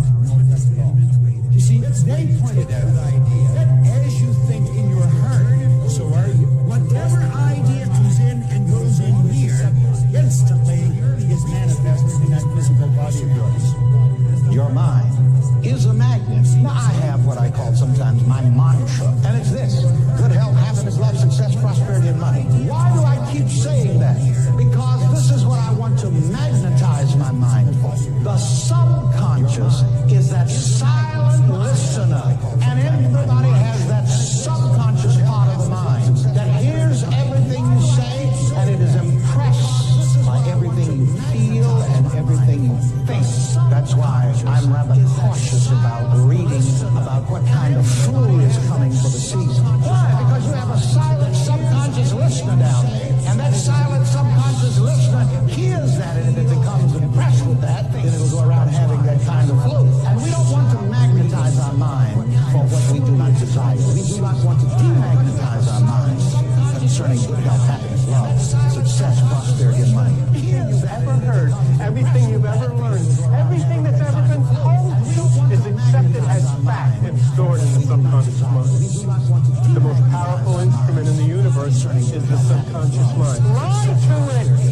You've ever heard, everything you've ever lie to it. Tell it lie. Is accepted as fact. I really do feel good. I really feel great. You're snotting and snorting all over the place. Tell it doesn't know any difference. It says, hey, what's all that noise? It says he feels good. Okay. And all of a sudden things start triggering out of the subconscious mind. This is where visualization comes from Dr. Bernie Stiglitz. This is where visualization comes from Dean Ornish. They're telling something that really isn't true, and the subconscious mind thinks it is true, so the subconscious mind starts doing things as if it is true. This is where visualization comes from Dr. Bernie Stiglitz. This is where If you do not have it written down, your chances of it happening is reduced drastically. It's a principle of success. You have to have everything you want written. It's in the Bible. Habakkuk 2:2. It says, write the vision and make it plain, so that he who reads it will run to it. And even though it tarries, that means take a long time. It's a wait for it. Surely it will come at the appointed time. That's in the Bible. It says, listen to me. That's real. If you don't think it's real, I dare you to try it. Write everything you want on a piece of paper. If you can think it, you can achieve it. Write it on a piece of paper. Read it every morning, every night. Come back here 1 year from now. Listen and see how much of that stuff is real. That's a promise of yoga. That ain't no theory I got. That's all successful. You have to write everything I've ever got in life. I've written. You don't manifest anything by thinking of it. With around 60,000 thoughts daily, manifesting every one of them would be chaotic. Instead, it's what exists in our subconscious that shapes our reality. The subconscious doesn't think. It creates life circumstances based on what's inside. How does a thought go from the conscious to the subconscious? It's through emotion and repetition. Thoughts paired with strong emotion and repeated imprint on the subconscious to craft a new reality. Feel your desire with intense emotion and repeatedly visualize it as already achieved. This is the formula for true manifestation. Step number 2 for manifesting properly according to science is you must visualize the steps that lead you to the thing that you want, not the end goal. This is a major mistake that people make. They manifest improperly because all they do is focus on the end goal. You need to start talking like you're psychotic. And what I mean by this is you need to start speaking in affirmation. When you see a dream house that's $10, $20, or $30 million, instead of complaining about how expensive it is, go, it's only $25. It's less than I thought. When you see a dream car, go, what I mean by thinking about getting that once is just debating on how. When anybody asks me, hey Grant, have you flown private? Do you have a private jet? I go, it just hasn't cleaned in about how. And what you're doing is hypnotizing your subconscious to have different core beliefs. Your beliefs ultimately shape the way you think, and most importantly, the actions that you take, which attracts what comes into your life. You can also help other people do this by asking them bold things. I'll ask my brother, hey, what type of McLaren do you think you want to get? What color would you get? Just that question mark opens up and expands your way of thinking, so you can attract those things into your life. Remember, if you have a thought without an emotion, it has no impact. If you have an emotion without a thought, thought has no direction. But if you have a thought of something you want, combined with an emotion of excitement and confidence and happiness that you can achieve it, it's like a powerful buzz. It activates all your mental power. The most powerful way to manifest is in experiencing the fullness of the present moment, undifferentiated fullness, what Jesus called life in its fullness. Life in its fullness is an inner state of being. So if you bring together, if you have a vision in your mind of what it is you want to achieve or create or manifest, and you bring this vision into this sense of still fullness. Jesus expressed it to us that when you pray for something, believe that you already have it. Feel that you already have it. Whatever it is that you want to have, you need to feel already the feeling. By feeling that which is beyond the world of phenomena, it is to experience, to know, to realize, to feel beingness within the I am. Whatever it is that you is consciousness itself. You become what you think about. And since the only thing that you can control is your thinking, if you change what you are thinking about, you will begin to change your reality. If you change what you expect, you change what you believe, you change your dominant thought, you change your inner workings, you begin to attract into your life people, circumstances, events, opportunities, everything consistent with your new thoughts. The reason people are unsuccessful is they think thoughts of unsuccess or failure. We live in a mental universe. All causation is mental. If you wish to change your universe, you have to change your mentality. And this brings us to the most important line of all, which is simply this. If you change your thinking, change your thinking, all causation is mental. And to change your universe, you change your life, change your mentality. And this brings us to the most important line of all, which is simply this. If you change your thinking, and you change your life. Change your thinking, the secret of manifestation is expressed in one simple statement by Jesus, and that encapsulates all the books that have been written on manifestation and will ever be written on manifestation. Just one simple sentence. It says, when you pray for something, believe that it has been given, or that you already have it, then you will receive it. It doesn't say believe that you will receive it. It says believe that you have received it. The very foundation for successful manifestation is finding who you are in your essence. And once you've found that already contains everything that you could wish for on a feeling level. Whatever you attain then comes out of a state of fullness, not a state of lack. It's like here you are as a person, and your brain's divided in half, and this idea pops in here into your conscious mind. Now, if you have a strong enough plan or commitment, total commitment, that no matter what it takes can happen, if you have enough strong enough internal feeling attached to a plan, then that internal feeling will cause it to drop into your unconscious mind, and then you'll manifest it. That's the way the mind works. Read Think and Grow Rich. Read As a Man Thinketh. Read any book. It will teach you the principles that create wealth. That's what it'll teach you. That's the fundamental of it all. The key here is to create a strong enough internal feeling that it drops into your unconscious. And one way to do that is create a plan, right? Another one is to create the kind of commitment that it doesn't matter. Whatever it takes to find a way. Well, see, that has to be a consistent emotion. Decide which one, write it on a card, carry the card in your pocket, and read it as often as possible every day. I found if you write a lie on a card and read it often enough, then you start to believe and your belief will actually create decide which one. Doesn't matter what's happened in the past. You may not have a colorful background, and maybe you have. You may not have a lot of formal education, and maybe you have.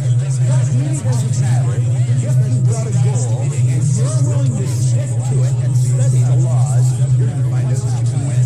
You're living on frequency. Now, when you think of something, what you've done is you've flipped your brain onto a higher frequency. The very fact you can see it is all the proof you need to know you can get it. What you have to do is raise your level of consciousness to that frequency, and then you will attract whatever on that frequency. All the good you need to manifest the idea.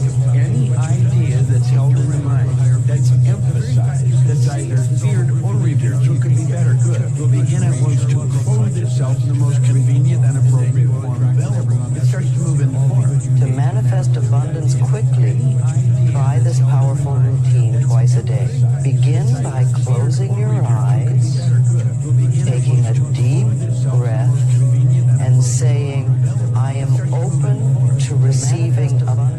abundance in all areas of my life. Begin by visualize yourself surrounded by wealth, joy, and prosperity. Feel the gratitude as if it's already yours. Repeat affirmations like money flows to me effortlessly and I am deserving of all good things. Do this in the morning and before bed to align your energy with abundance, inviting life-changing results into your life. And I am deserving of all good things. Do this in the morning. If you understand the meaning of these three quotes, you'll be able to manifest anything you want. Number one, our reality is the mirror of our thoughts. What we project within, we manifest without. Number two, the strength of the mind is not in its knowledge, but in its ability to manifest the reality it desires. Number three, we do not attract what we want, we attract what we are. The universe responds not to our wishes, but to our vibrations. Number two, the one point that all the great teachers all down through history have all agreed on, they've been in complete unanimous agreement on it. We become what we think about. A person who thinks all the time has nothing to think about except the song. But until you start believing in yourself, you ain't gonna have a life. Don't think you are. Know you are. A person who thinks all the time. This is the truth. He's nothing to think about except the song. You can hold it here. Ask for what you want and be prepared to get it. You become what you think about most of the time. You get what you think about most of the time. What you feel. You attract what you imagine. You create. If you can see it in your mind, visualize it, it must happen. That's a law of the universe. It's not becoming a millionaire that's important. It's the person that you must become in order to become a millionaire. You have to become a completely different person. You have to develop character beyond 99% becoming a millionaire that's important. You have to develop honesty and discipline and quality relationships and the willingness and the ability to work and set priorities and all kinds of stuff. Character. Let me tell you something. There is no nobility in poverty. I have been a rich man and I have been a poor man. So you listen to me and you listen well. Are you behind on your credit card bills? Good. Pick up the phone and start dialing. Is your landlord ready to evict you? Good. Pick up the phone and start dialing. Does your girlfriend think you're worthless? Listen to me and you listen well. Pick up the phone and start dialing. I want you to deal with your problems by becoming rich. Because at least as a rich man, when I have to face my problems, I show up in the back of a limo wearing a $2,000 suit and a $40,000 gold watch. Why don't you set a goal to become a millionaire and for what it will make of you to achieve it? I wasn't high, wasn't wired, just clear. I knew what I needed to do and how to do it. If you decide that you will be poor, there's nothing I can do. You're gonna be poor. If you decide to be rich today, who's gonna stop you? Who? You're creative. If you can visualize it, you can do it. It doesn't matter what it is. That's what y'all said. Anything mind can conceive and believe it can achieve. And I can describe it to you in one short sentence so you can understand. Think and grow rich. Think and grow rich. If you decide you want to be rich, all you gotta do is start. We can grow into anything we choose because we built the idea. It becomes the nucleus. It controls our vibration, and that dictates what we attract to us. You gotta create dream boards. You gotta put the new car up on your mirror. Put the weight you want to be on the refrigerator. If you can see it in your mind, you can hold it in your hand. That's the law of attraction. That's what you bring to you. Your mental attitude is important because it acts as a magnet which attracts to you everything, every circumstance which makes you what you are and where you are. What you think and what you believe is what will come true for you. Your thoughts create your life. It's that simple. And when you can get that, you can make enormous changes. Think and Grow Rich by Napoleon Hill. Foundation of this is anything the mind can conceive and believe it can achieve. Whatever the mind can conceive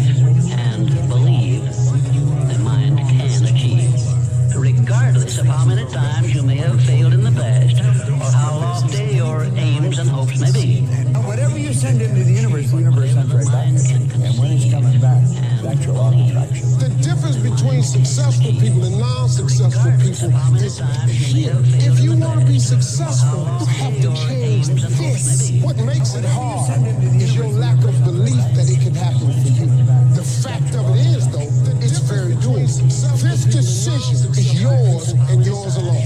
Do the thing, and you'll get the energy to do the thing. Just say, I'm going after it, I'm going to get it, and your present circumstances got nothing to do with where you're going. Get locked in your idea and stay in that vibration regardless of what's happening. When you do that, it will attract to you all things requisite to the fulfillment of that picture. And it'll attract it by the harmonious vibrational law of attraction.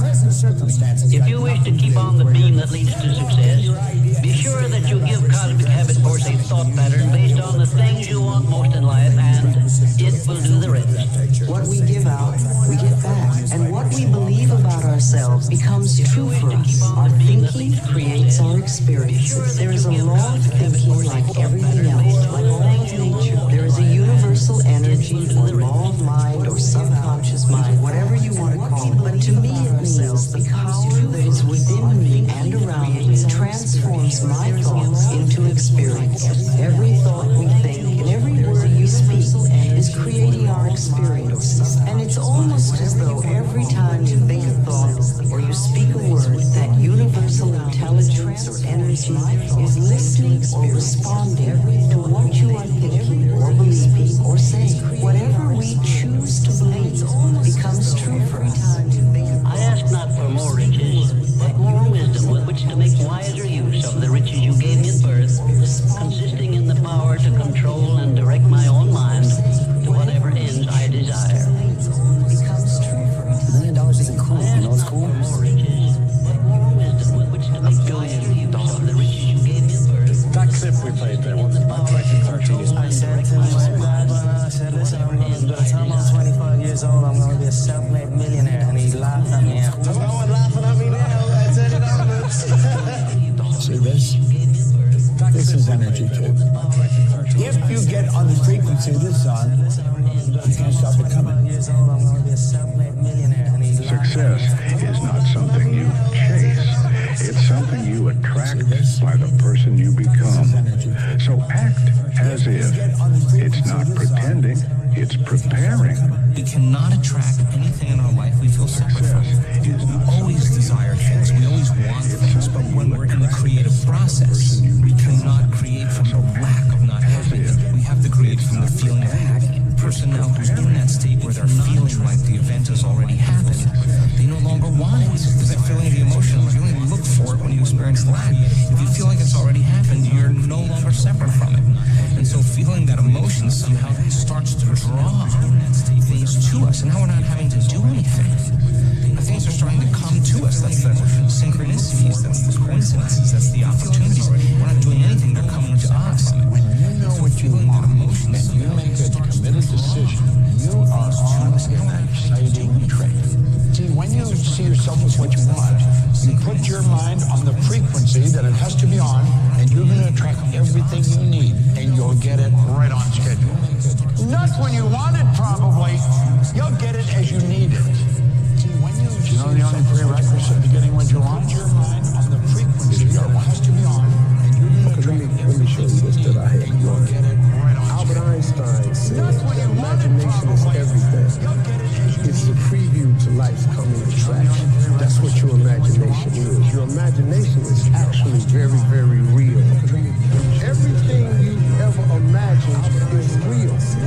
See, I tell young people like this. First of all, this is how your imagination works. You gotta grab this concept. It is impossible for you to think an impossible thought. That is impossible. You can't think something that ain't possible. You ain't that smart. So if it's in your head, you gotta ask yourself, how did it get there? That's God showing you a preview of a coming attraction he has for you. The problem with most people is you think your imagination is hocus pocus. It's really not. It's a preview of a coming attraction. If you react to your imagination, that's where your real life is. If you will say before you go to sleep, I believe something wonderful is going to happen to me tomorrow. And if you'll say when you get up in the morning, I believe something wonderful is going to happen to me today. And if all day long you say, I believe something wonderful is going to happen to me, you'll find that as you go to sleep the next night, and try this today, it's a very powerful exercise. when you go to sleep, you will not be able to think of all the wonderful things that happen to you. You'll just be surprised that your parking spaces will open up, friends will call, you get checks in the mail. Just your life will be a series of really positive, happy experiences. So always expect the best. I believe something wonderful is going to happen to me today, and by the inexorability of a law of nature, it's going to happen to you. I can assure you it happens to thousands and thousands and thousands of our graduates who are literally astonished at the effect of this corny little exercise. Now, science says, show me, and I'll believe. Faith says, believe, and I'll show you. Be very clear on what it is that you want. Spend 5 minutes sitting down and visualizing those things being true, and then give gratitude for that. Like, see it, feel it in your body, taste it in your mouth, hear it in your ears. Completely immerse yourself in that for 5 minutes, longer if you can, and then just be so grateful for all of that. Essentially what you're doing is moving your brain from a fear state to a trust state, and that is the gateway to making these changes. What you hold in your mind on a consistent basis is exactly what you will experience in your life. Think abundance, feel it, and the universe will mirror it back to you. When your desire is strong enough, you will find a way. Hold the image of your goal with unwavering faith, and the world will bend to meet your vision back to you. If you have a clear picture in your head of something is going to happen, a clear belief in that it will happen no matter what, then nothing can stop it. You know, it is destined to happen. Like attracts like. You have to understand, you are a magnet. Whatever you are, that's what you draw to. If you're negative, you're going to draw negativity. You're positive, you draw positive. You're a kind person, more people are kind to you. So you're like a magnet. You know, if you see it in your mind, you can hold it in your hand. If you're negative, Our deepest fear is not that we are inadequate. Our deepest fear is that we are powerful beyond measure. It is our light, not our darkness, that most frightens us.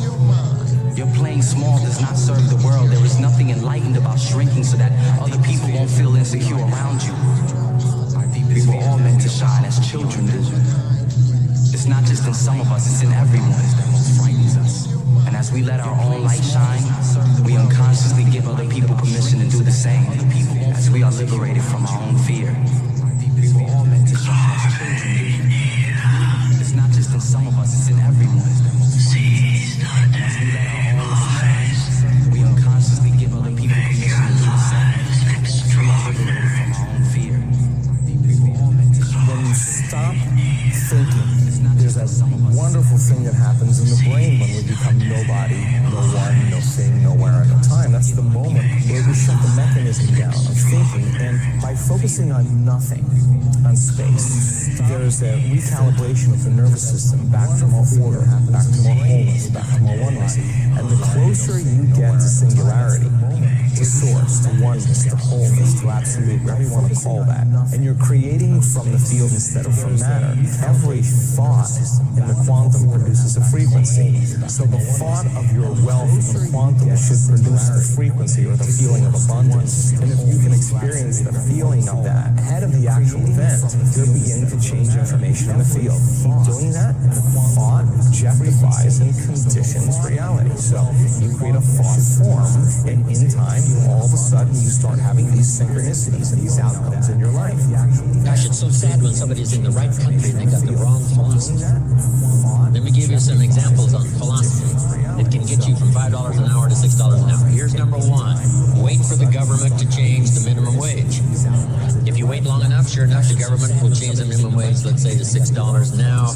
You say yes, but how long will it take? Answer, I'm sure much longer than you want to wait. Here's number two. Wait for the company to pay you $6 the minimum wage. How often is the review? 6 months, 1 year, let's say you don't make it. The second year, say, well, that's a long time. You say yes, but 5 to 6. It is a long time. Here's the third philosophy. You call it the philosophy of demand. Using the philosophy of demand, you cannot get rich. I demand $6 or I won't work. Now, if you're by by yourself, this is a risky philosophy. It isn't. If you've got 1,000 people now to take with you to the company and say, all 1,000 of us will not work unless we get $6, now you might have a chance. The philosophy of demand only works by collecting. Now, if you're by yourself, so you can't get rich by demand. Here it is, the philosophy of performance. I will perform so well that the company would easily be justified in paying me $6. These are philosophies. Follow. Your income is determined primarily by your philosophy. You don't have to be great to get started, but you have to get started to be great. There are things that you're going to be able to do that eye has not seen, ear has not heard. There are things that you have in you that you don't even know.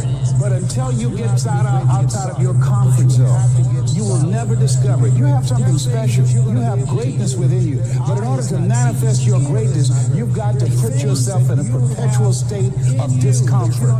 Yes, you've got to challenge yourself. You've got to raise the bar on yourself. You've got to get busy. You've got to work your plan. Even if you've got a job right now, you've got to work yourself out of it. You've got to have an exit date where you say, hey, I've had it. It's time for me to do me, to pursue my dream, to work my plan, to implement the things that I want for myself and for my family and for my kids. And what is your legacy? What do you want to do for yourself? You can have, do, or be anything you want if you control your mind. The law of attraction is basically saying whatever you focus on with energy and repetition is what you're going to tend to bring into your life.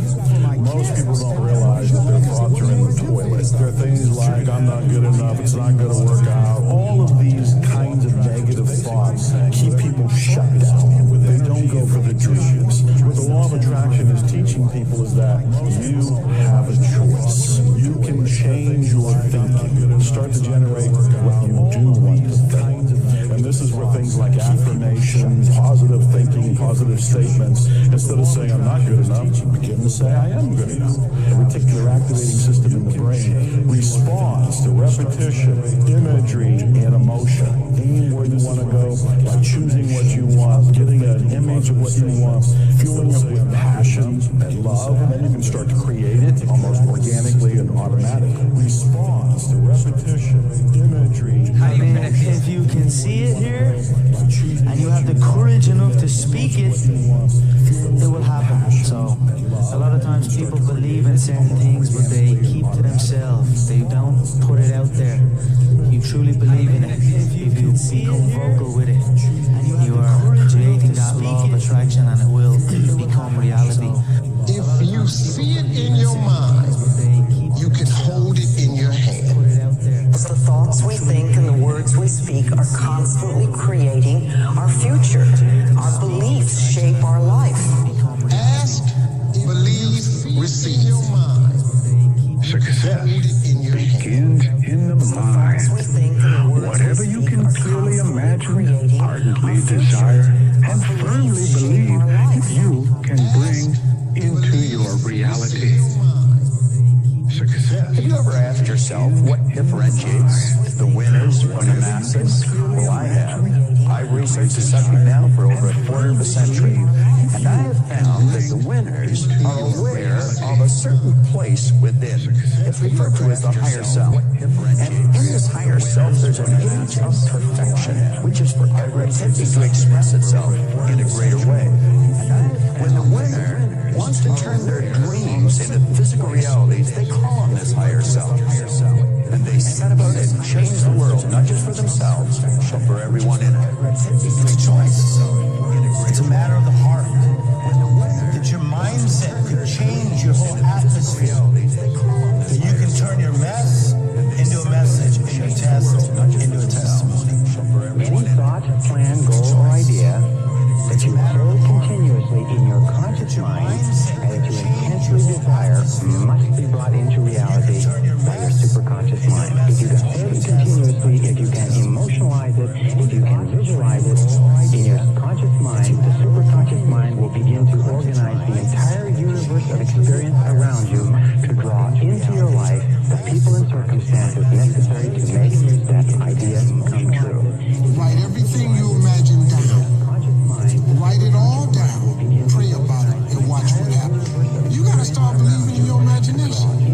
But you have not because you ask not. So if you see the vision, but you don't ask God for it, what you want him to do? He showed it to you. Faith without works is dead. You gotta start believing. So now you got to put in work. It's a law of the universe called the law of abundance, the law of attraction. You can have anything you want once you know what it is. One of the main lessons you come to Earth to learn is how to manipulate energy. It's the law of the universe. Everything is energy. And you come to Earth to learn how to manipulate that. Once you know what it is. To be a master manifester. First you have to know what you want. And a lot of people say, I need this, I want this. Those are the wrong words. In creating your reality, manipulate. If you say, I need, I want, see, you're creating a lack. And you're putting it off by, I want it.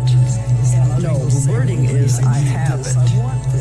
And you gotta believe it. Because if you can see it in your mind as already done, already happened, it must occur. That's a law of the universe. Do you know you can use your imagination to go into the future and bring it into the present? And you gotta believe it. That's what all highly successful people do. They see where they want to go, and then they act like the person they want to become. Here's William James from Harvard advice. He says it's the actor's technique. Act like the person you want to become. Ask, believe, receive. So many people overlook this very simple quality. You don't have to figure it out. That's what freezes people. When you're trying to figure out your life all the way to the end, when you can't figure it out, it freezes you from trying it because you go, oh, I can't figure that out. Oh, I can't go over there because I don't know how. You don't have to know how. You have to ask, believe, and receive. That's as simple as it gets, folks. It freezes you from trying it because you go, this is the truth. If you can see it here, you can hold it here. Yep, entertain the idea you can cause it to move into form because you are in harmony or can be in harmony with the laws that govern your being. Thoughts are like drops of water. You drop a drop of water on the table here, and it doesn't mean much. But if you keep dropping and keep dropping and keep dropping, the table becomes a wash, and then you get a puddle on the floor, and then you can get a little pond and a lake, and finally you can create an ocean. And with our own thoughts, we can drown in a sea of negativity, or we can float on the ocean of light. And it's up to us. The thoughts we think accumulate. And what sort of puddles are you standing in? Or are you up to here? Or are you up to here and trying to paddle? When we're willing to change our thinking, we can change our experiences. My name is Jordan Belfort. That's right. I'm a former member of the middle class, raised by two accountants in a tiny apartment in Bayside, Queens. The year I turned 26 as the head of my own brokerage firm, I made $49 million. All experts are agreed that in each of us, there are deep reservoirs of ability, even genius, that we habitually fail to use. Your perception, the will, memory, intuition, reasoning, and imagination are deep reservoirs of ability, marvelous tools that we habitually fail to use. We can take our imagination and build an image in our mind of how we want to live. Block out what's going now. Don't let your present results have anything to do with this. Just what you want. And it's with your imagination that you will build how we want to live. Everything that we have, the camera that I'm speaking to right now, was first created in the mind of one individual. You already have within all that's required to attract literally whatever you want into your life. You can see it in your hand, hold it in your hand, because that is the frequency. Match the frequency of the good you desire. If you hold the dream in your mind and you don't let the outside world control you, you will attract everything that you need, and that space will fill the way will be shown. You have got to start expecting great things to happen for you in order for it to happen. It is the law of attraction. It is real. It is nothing fake about it. The Bible says a man is as he thinketh. If you live your life in expectation, that's what happens to you. If you live your life in despair, that's what happens to you. If you say all men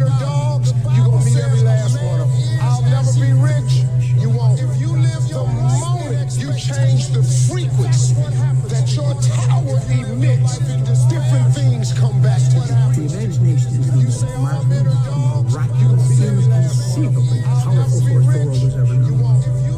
Now, the imagination is the mental faculty out of which visions arise. Vision, pictures that we build in our mind. Most people don't use their imagination constructively. Most people use their imagination destructively. They imagine what they don't want. We've got to consciously and deliberately imagine what we do want. If we will take and sit down with our imagination and ask ourselves, what do I really want? And write it down. And then make a written description of it in the present tense. Writing causes thinking. Thinking creates an image. And you get these images going, you're building a vision in your mind. And write it down. And then it's the visionaries that change the world. Think of that. The fact that I can sit and look into this camera creates an image. And you can sit and look at me on your phone, or on your TV, or on your laptop. Change the world. That was the result of somebody's fact that I can sit. The most important thing in the world is what you believe about yourself. That's the most important thing. Your entire experience is fabricated out of what you believe about yourself. You know, I used to get down on my knees and pray all those nice little Sunday school prayers for years, trying to get a God in the sky to do something for me. And I didn't get very much until I learned that God wasn't working for me from up in the sky, but God is working for me from within my very own mind. And the verse of scripture brings this out. Be you transformed how? By the renewing of your mind. The estimates by the experts in this field are that most of us are using somewhere around 5% of our real potential. Some experts say as little as 1%. If you talk all the time, you'll never hear what anybody else has to say. Most of us are using And therefore all you'll have to talk about is your own conversation. real potential. The same is true for people who think all the time. That means, when I use the word think, talking to yourself. Sub-vocal conversation. The constant chit-chat of symbols and images and talk and words inside your skull. The same is true. Now, if you do that all the time, you'll find that you've nothing to think about except thinking to yourself. Just as you have to stop talking to hear what others have to say, you have to stop thinking to find out what life is about. And the moment you stop thinking, you become into immediate contact with what Korzybski called, so delightfully, the unspeakable world. The most ordinary sights and sounds, smells, the texture of shadows on the floor in front of you. You become into immediate contact with what Korzybski. You're going to realize it one day. That happiness was never about your job or your degree or being in a relationship. Happiness was never about following in the footsteps of all of those who came before you. It was never about being like the others. One day you're going to see it. That happiness was always about the discovery, job or your degree or being in a relationship. Happiness was listening to your heart and following it wherever it chose to go. Happiness was always about being kinder to yourself. It was always about embracing the person you were becoming. One day you will understand that happiness was always about learning how to live with yourself, that your happiness was never in the hands of others. One day you will realize that true happiness comes from embracing the person you were becoming, and no external factors can define it. It was always about you. It was always about learning. It was always about you. That your happiness was never in the That everything in your outer life has a mental equivalent in your inner life. Anything that you want to see different in your outer life, you must first provide the mental equivalent internally. And the law of attraction says that anything that you keep holding your mind on a continuing basis, you draw to you. That your dominant thought sets up a force field of energy that draws into your life the people and circumstances that you need. I mention that because of this. Many people say, well, how will I get a better job or a better relationship? How will I find the information I need or get the education and so on? You don't have to worry about it. All you have to do is get it crystal clear in your mind, and you trigger into and get into the flow of these universal mental laws, and everything that you need will be brought to you exactly as you need it, exactly when you need it, and exactly in the form that you need it. The law of attraction says this. It says that whatever you think about, focus on, fantasize about, worry about, talk about, attend to, watch on TV, listen to on the radio, you're going to create more of in your life, especially those things you feel intense feelings about. So when you're talking about how bad it is and you're not feeling good about it, you're really upset about it, and you're down in the bar, talking about how terrible life is, what I call the Ain't It Awful Club. People go there after work to the Ain't It Awful Club and complain about how miserable their life is. And when you do that, what happens is you actually create more of that because you're sending out a vibration. And that vibration is your thoughts and your feelings that are the result of those thoughts. And so we have to become conscious of our thoughts. We have to become conscious of our feelings. We have to become deliberate thinkers, deliberate creators. The law of attraction is considered by many to be one of the most important laws of human existence. In this, you will always attract to yourself, positive or negative, people and circumstances that harmonize with your dominant thoughts. And whatever you're thinking on a continuing basis, you're attracting into your life. You're drawing it into your life like a magnet. That's why it's so important that you keep your thoughts on what you want, keep your thoughts on what you desire, and keep your thoughts off of what you don't want. And by the way, as you advance and develop and become more proficient and more sharp with these methods, the law of attraction will work faster for you and with greater accuracy. Everything you want is already out there, waiting for you to ask. And here's the truth. Everything you want also wants you, but it's not enough to just wish for it. You've got to align with it. Believe that it's possible. Feel it like it's already yours. And then take action. The universe wants you to succeed. It's not holding anything back. It's waiting for you to believe, to move, to become the version of yourself who already has everything you're asking for. Now, the law of attraction simply says that you are a living magnet. You are a living magnet. And that you inevitably attract into your life the people and circumstances that are in harmony with your dominant thoughts. In the universe, we know that all of energy is in a state of vibration. Like everything is vibrating. Even this board is vibrating. Your skin is vibrating. Every substance is vibrating because of its molecular structure. And we also know there's the law of radiation, that everything is vibrating outward, the process of entropy. And we find that whatever you are thinking, your thoughts are also a form of energy that is vibrating and radiating out from you, and that travels at the speed of light so that you can affect people and circumstances at great distances. Entropy. And we find that whatever you are thinking, you got no idea what it's like to be number one. You didn't learn your limitations. I have no limitations. I am cold. I am emotionless. I am at peace, ready for war. You clearly don't know who you're talking to, so let me clue you in. I am not in danger, Skylar. I am the danger. A guy opens his door and gets shot. You think that of me? No. I am the one who knocks. You clearly Game on the line. don't know who you're Who would talking take to, the so last let shot? me clue you in. I am not in danger, Skylar. I am the danger. A guy opens his door and gets shot. You think that of me? To be done. I am the one who knocks. Kill the boy.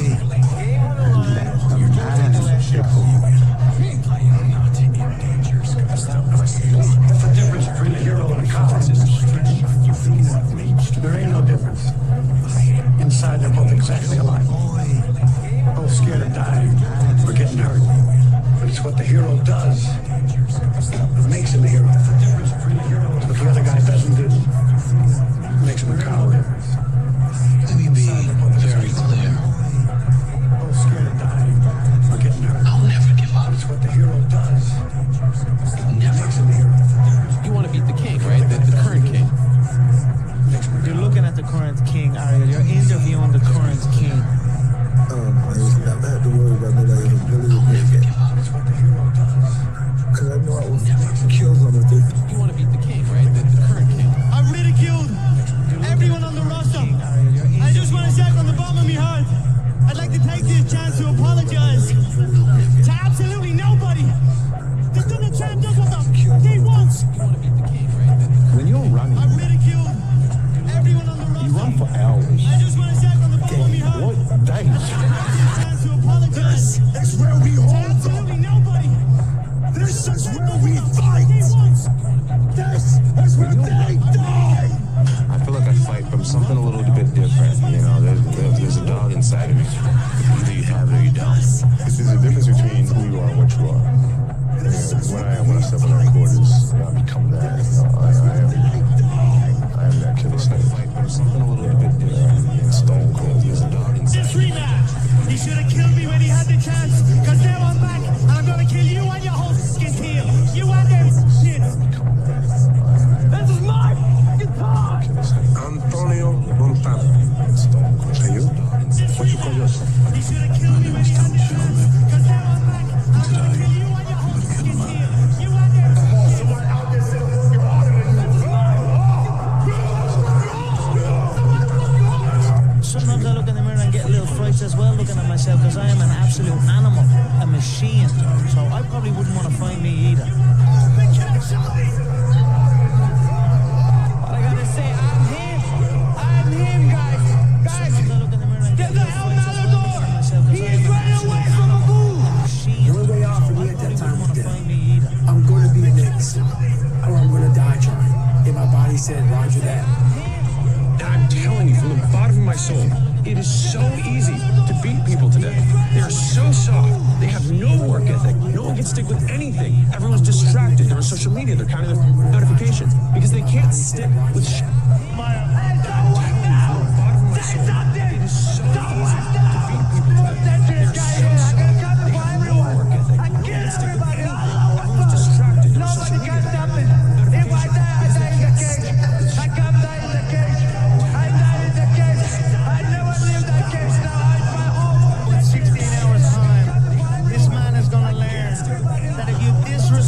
Person's kindness and take it as a weakness, you must pay. Tomorrow night I'm gonna make this man pay with his life, and I mean it. You're dead in that octagon tomorrow night. That if you disrespect a person's kindness and take it as a weakness, you must pay. Tomorrow night I'm gonna make this man pay with his life, and I mean it. You're dead in that octagon tomorrow night. That if you disrespect you can't touch me, you're not man enough. Come on, you scared coward. You're not man enough to with me. You can't last 2 minutes of my work. Look at you scared now. Scared, you look like scared of the real man. I wish they would let me next door so I could spit in you. When I say I am dry, you think I'm joking or not? I'm not joking. When I come on the field, I feel like that. I feel untouchable. And I feel I will smash everyone that comes in my way. A big challenge, a big pressure. It's like a fire. It's like a raging fire. Either you can allow this fire to consume you, just take you over completely, or you can gain control of this fire and harness it, and you blow it right at your opponent. I'm built it. Me. Brick by brick. And I'll be damned if I let you tear it down just because you don't like the way another dog. He's the biggest man I've ever seen.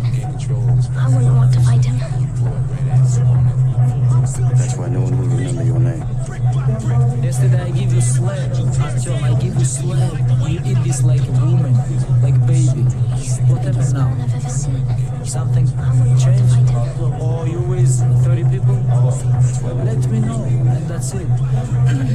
For you, this one for coming, like this. Let me know, and that's it. But could you lose if you lose this fight? I'm not gonna lose. You say that in the last minute of the second. I am not gonna lose. Did you hear what I said? Thank you. You want to know the problem, my friends? The problem is a lot of people out there are afraid of the work. They're scared of the work. But that's okay, because they can give all their work done. They don't know the outcome of work, my friend. You get stronger. You get better. You get more developed. You never quit. You never give up. You persevere through the work. They're scared of the work. But that's okay. They can give all their work done. They can give all their work done. They don't know the outcome of work, my friend. What, a vertebrae or partial? Spinal. Accept the pain. Smile at the pain. Embrace the pain. Slogan. Pain is the gatekeeper of destiny. Pain dare to ask you one simple question. Do you really want... Get trembling to bone. Smile. He's the Homo sapien, I'm the Homo superior. Know this. I don't know when it's gonna come, but it's gonna come. And when it comes, bam, baby, tonight. Alhamdulillah, tomorrow night I'm gonna smash your boy, guys. I'm gonna smash your boy. You gotta decide whether you're a wolf or a sheep. All I have in this world is my balls and my word. And I don't break them for no one. Do you understand? Everybody game face. You gotta decide whether you're a wolf who's going to war with each other. or a sheep. This is my life, and I'm willing to die to beat you. I will die to beat you. To defend you. Do you understand? Listen, stop feeling so shit. Well, come on then. What's wrong with you? You're too fucking down. You got a This is my life, and I'm willing to die. From which he is cut. I mean, that is a dejected.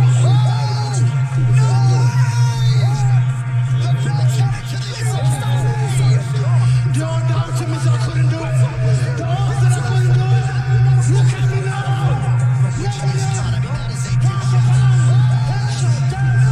If one of us go to war, we all go to war.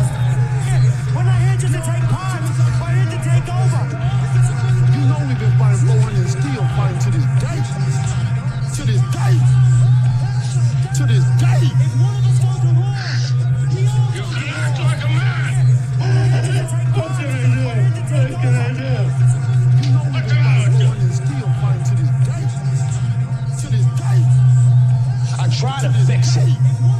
I did everything. I showed them compassion. I showed them mercy. I walked away. I was the bigger man. And look what the f*** got me. At practice, when I'm training or doing games, I switch my mind to something else. Switch my mode into something else. Right? For me, it's the equivalent of Maximus Decimus Meridius in Gladiator picking up the dirt. At practice, smelling dirt. During games, go time. I switch my mind.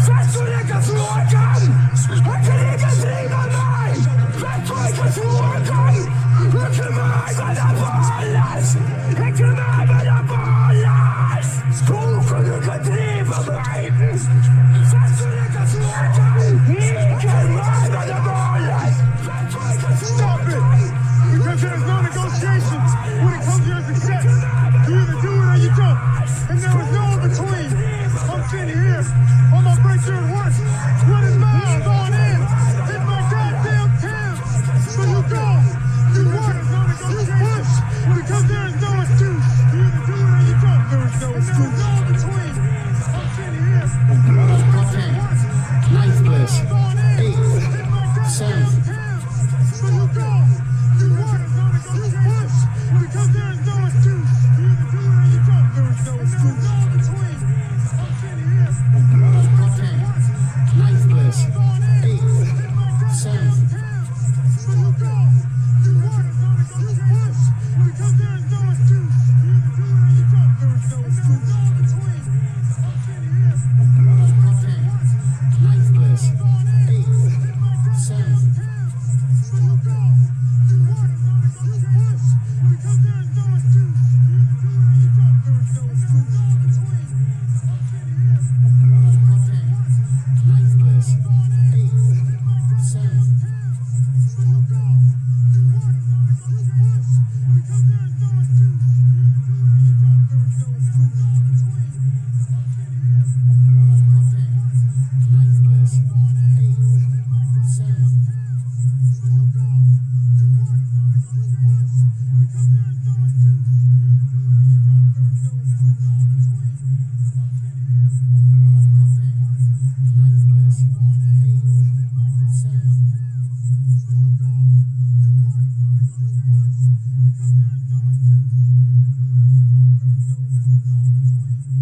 own this town.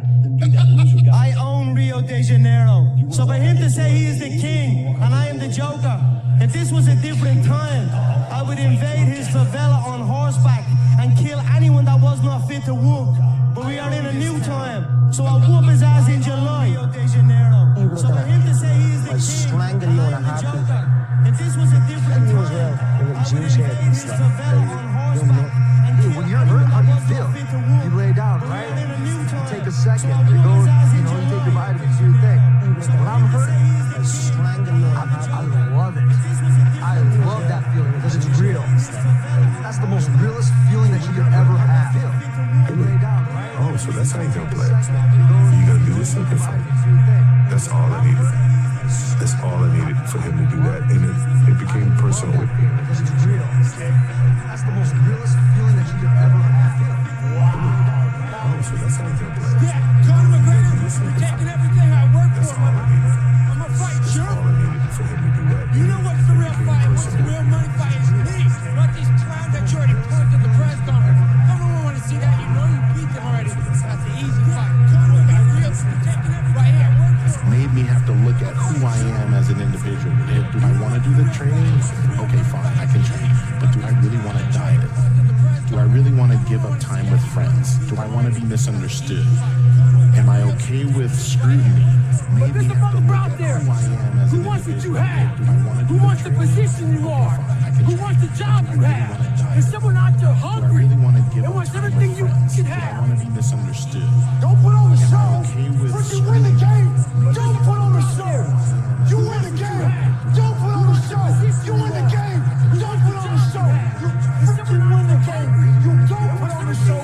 You win. You get in the paint and you finish and you win and you defend. You rebound and you play the game. Come on. Let's get 5 minutes before I come out, my gloves are laced up. You'll feel my knuckle piercing against the tight leather glove. When I come out, I have supreme confidence, but I'm scared to death. All during my training, I've been afraid of this man. I thought this man might be capable of beating me. I've dreamed of him beating me. The closer I get to the ring, I'm more confident. Once I'm in the ring, I'm a god. When you entered the 5th round against Kelsey, you said, "You're not gonna beat me. I'm prepared to die. I signed my death warrant right now. If I'm ready to die, I'm ready to kill. You have to be willing to give something up as well." I got one eye. He's not scared. He got ears. I got one. I think that if he take one, I got another one. I'm ready to fight. He didn't want to fight. I'm ready to fight right now. There's human beings that have different temperament and different minds and different mentality and a ruthless competitive drive that's almost terrifying to the ordinary person. If we were living 1,000 years ago, he would be on a horse with the biggest battle axe, waiting in the battle, hacking heads off, and everybody would be running. So when your playing fails, when those bullshit laws get too heavy, when you get knocked down in camps, when everything falls apart in your life, and your plan is up, what are you gonna do? There's only one option. Stay empowered. When those bullshit laws get too heavy, when you get knocked down in camps, when everything falls apart in your life, and your plan is up, what are you gonna do? Your eyes haven't seen what I've seen. I'm ordained for this. I've been to Valhalla. I've seen the most vicious and most cruel, the coldest white people in the world. They accept me. You can't stop me. You can't.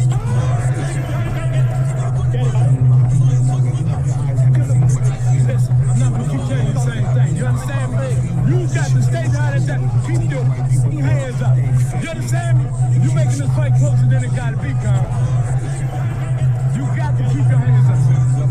Nothing against Edward. What you gonna do? You gonna do something over there? Shoot you. I'm gonna wrap one on one shoulder, I'm gonna wrap the other on the other shoulder, and you're gonna need an army to come take them belts off me. What you gonna do?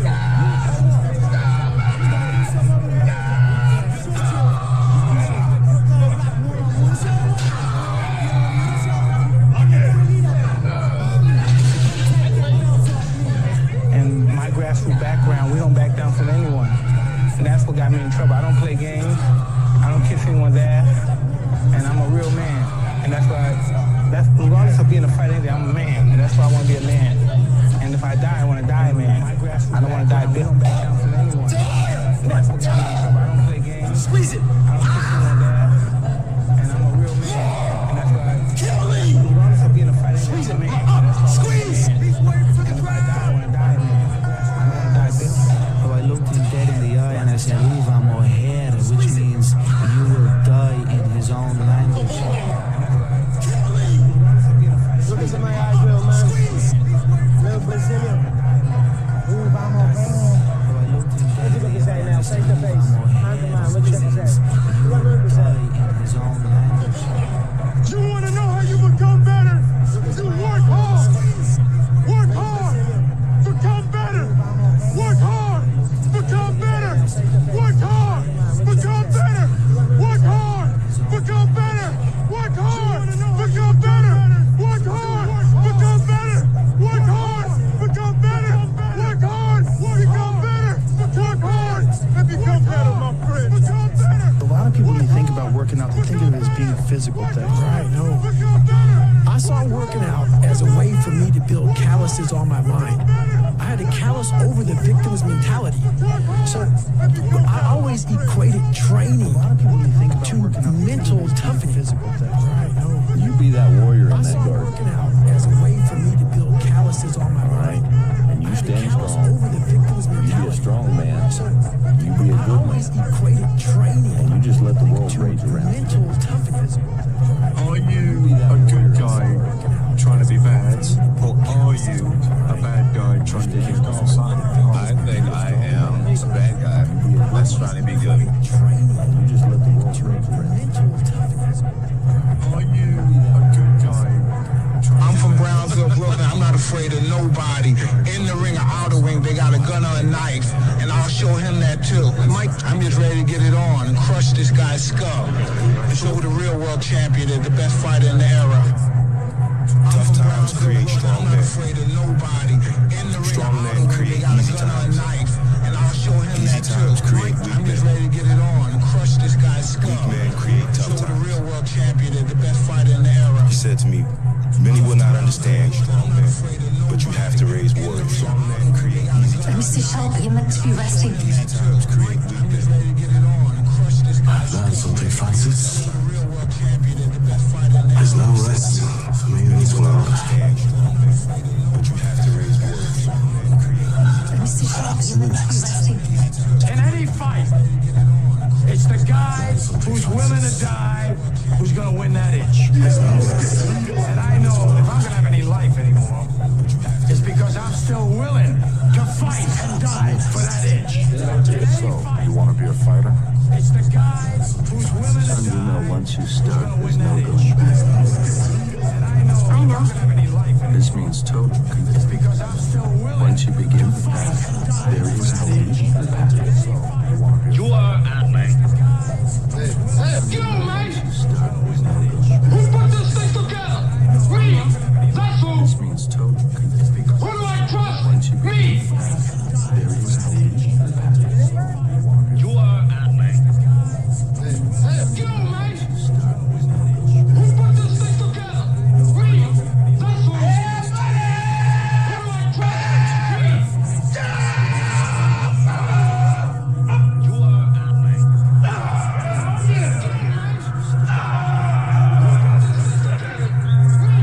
Shut your mouth, you'll do nothing. You'll do nothing. Now Woody is to do nothing. Get the out of here. Get the out of here.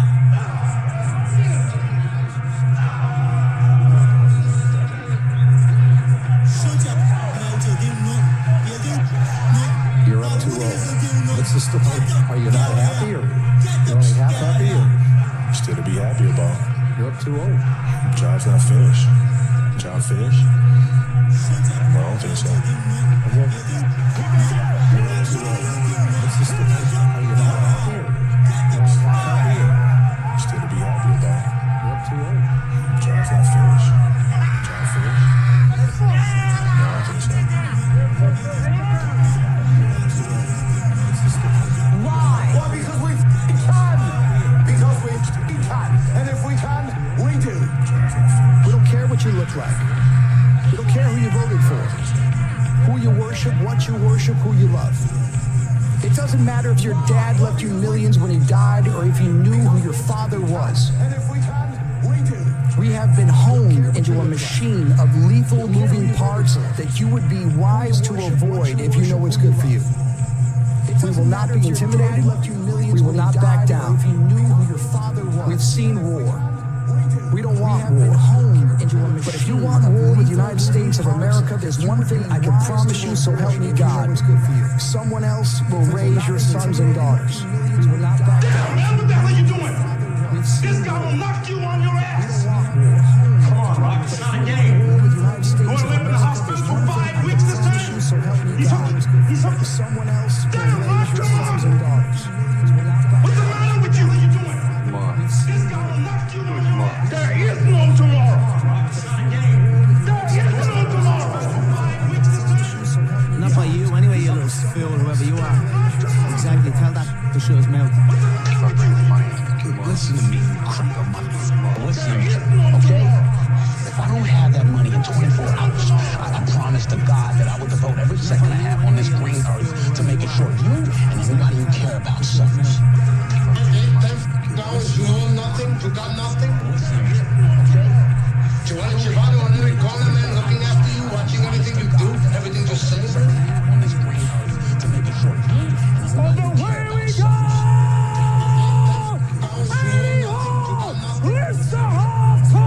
The question is why you want to That's just crazy. From there talking. Say it like it is. You're blessed. You're blessed that I chose you. You're blessed that I chose to whoop your ass next. That's it. Hey, I'm not surprised, mother.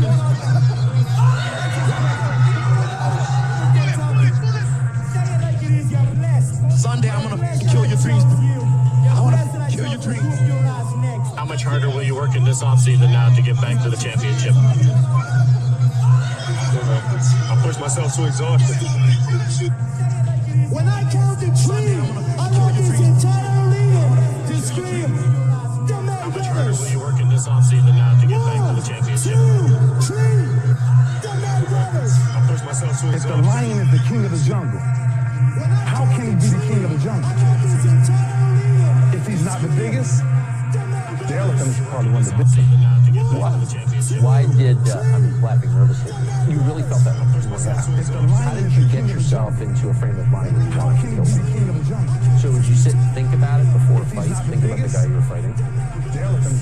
Absolutely. The more you hurt them, the higher you go in life. The more you hurt them, the more people love you. Get yourself into a frame of mind. Listen to me, my friend. So would you sit When everything else fails, don't give up on you. Don't give up on you. Don't you dare give up on you. When everything else fails. If you were able to get up every morning, have no passion, no drive, no motivation, no and still get up with that kind of fire, you will be successful in life. I guarantee you that. If you were able to get up every morning, have no passion, to be loved no drive, no motivation, no and still get up with that kind of fire, you will be successful in life. I guarantee you that.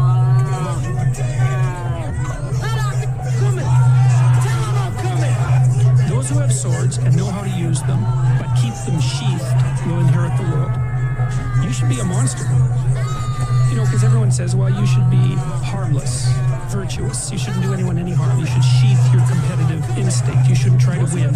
You know, you don't want to be too aggressive. You don't want to be too assertive. You want to take a back seat and all of that. It's like, no. Wrong. Because everyone says, well, you should be a monster, an absolute monster, and then you should learn how to control it. There's a moment Instinct. You shouldn't try to win. when every boy realizes no one's coming to save him, and that's when he becomes a man. And some boys never get there; they stay children You should be a forever. monster, an absolute monster, and then you should learn how to control it. There's a moment Who are you almost today? when every boy realizes no one's coming to save him, and that's when he becomes a man. And some boys never get there; they stay children forever. You're miserable. About to get bullied. About to fall behind in life. Who are you on those days? Well, shit's all fucked up. That's the great divide. Those people who give up on those days, when everything's doubles to a grind, that's the separator right there. Who are you on those days? Stay home. This shit's all fucked up. There's the tap. Still undisputed. Khabib Nurmagomedov. What, you gonna do something, brother? What you gonna do? I'll do something, man. Well, do something then. Do something then. Do something then. To the king, he said, King, I can't fight your fight. I gotta fight my fight. It's about fighting our fight. It ain't about wins and losses, it's about loyalty. It's about understanding that I'm gonna make the play, I'm gonna watch the play be made. To the king, he said, still I can't fight. It's about winning one-on-one battles. Fight your fight. It's our fight to fight. 1 and 6 doesn't define who you are. What defines who you are is what you do when you 1 and 6. What the man you will fight for. Give everything you got today. Not because of the Super Bowl, but because when this game ends, you have a brother to call for life. Remember you gave everything you had. That's why you play as a race. That's why you fight as a race. That's why no matter what nobody on the outside said, fight your fight. They can find a way to fight his fight. You have a brother. Now you better show me what you made of. Everything you had. That's why you play as a race. That's why you fight as a race. That's why no matter what nobody on the outside said, fight your fight. They can find a way to fight his fight.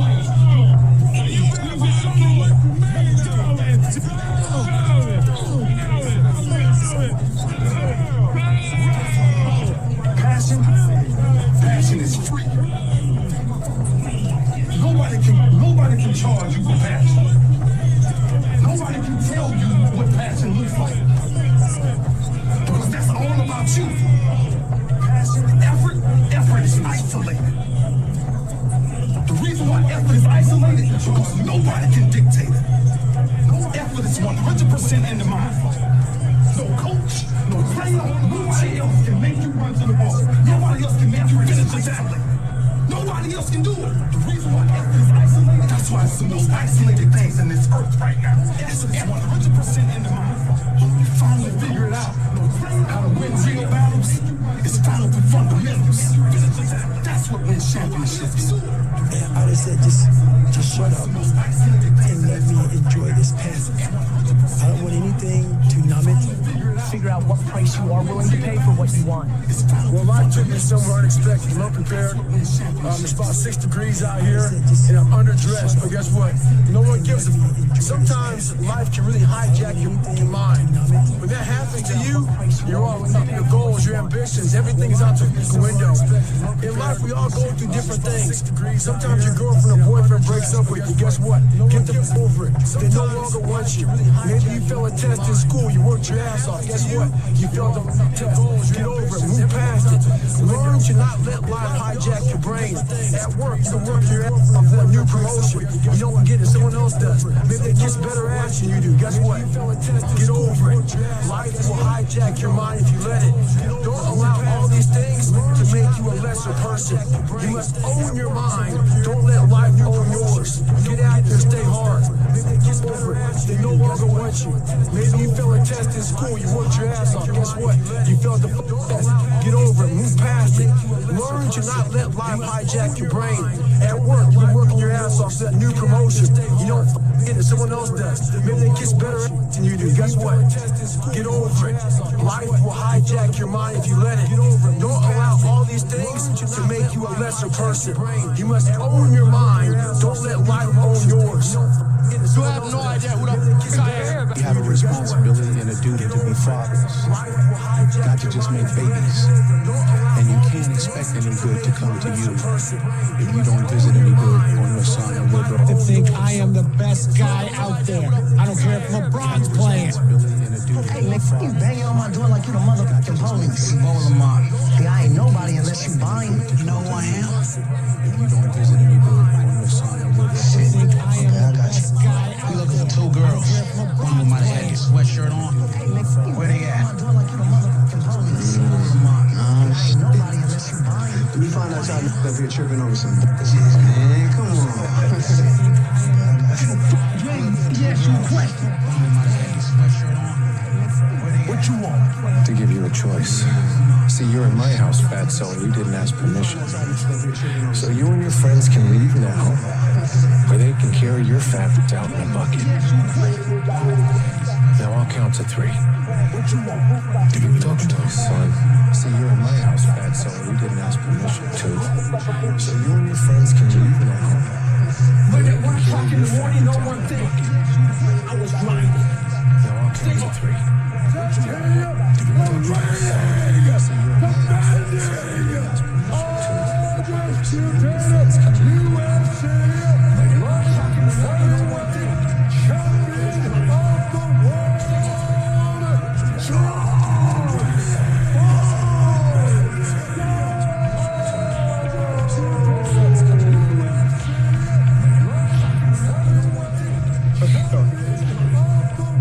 It's so important because everybody just wants to be comfortable. Everybody wants to sit on the couch. I don't want to go outside, it's cold. I don't want to do this, it's hot. Like, you've got to do things that you don't want to do because you show your body that your mind is the boss. Your mind is telling your body what to do, and then you have control. Everybody wants to see the motivation. You need discipline. Like, you've got to do motivation's not there every day. I'm missing motivation for most days. Fail! Have some heart! Everyone wants this to be great, but no one wants to put the work into it. So they're just a wannabe. No one wants to be more than that. Because a wannabe into a wannabe more calls effort, action, to do something with your life. Call the nail, the bolts, the tools will come out. They get turned on a lie. It starts to take fruition. You see it. You go from weak to strong, from fat to thin, from soft to hard. The transformation in between, no one wants to look at. You got signs. You got to apologize for making yourself better. Who the f is believing that? You ain't no boy no more. This ain't no bitch. This ain't no, I want to go party. You giving up that right when you had kids. Hey, party's over with out of town. That's time to be party no more. Now it's time to create a legacy now. You had your fun. Now get to work. For making yourself better. Now build a legacy. You ain't no, I'm gonna raise you to be a man. This ain't no, you don't wear nobody else's name. You giving up that, they eating off that. Your family ain't gonna eat off that. You don't get a check. We building money for generations to come. You don't work for nobody else. I don't put you in school to go get your best talent to some other man. I build a legacy. I put you to work for this legacy. You work for your family. You ain't got no options. You don't work nowhere else. You don't work for nobody else. You work for your mama. You work for your sister. You work for your aunts. You work for your grandma. You work for your family. You work for your kid. No doubt, doubt should be eliminated. You should be a doubt annihilator. You should be an annihilator of doubt. You kill people in the ring, you should kill doubt in your mind and in your soul and your heart. Kill it, it's death. Fight it every day because it's going to be hard, not going anywhere. Every time in your life, slam. You go back and slam. Don't kill him, slam. Step up to the plate. Who got next? Who else wants some? You're not in here to get an achievement. You only get paid what you can do is so later in life, you never wonder what if. We're putting the work in now, so we never wonder what if. Not run by the clock. Our competition's in a suit right now. We're getting ahead of that competition. I love war. I love the act of war. I love the players in war. I love the philosophy of war. I'm invincible. I'm a savage. I'm ferocious. I'm smart as savage. So we never wonder what must happen. Run by the clock. Regardless of what's in front of you, it's in a suit right now. We're getting ahead of that competition. I don't want to do that. Still, I do. And that one day, you see me on the door angry. I don't want to see a smile on that face every day. All my disrespect is when somebody takes my door. And this is our day. And it's time we gotta try to take it from us.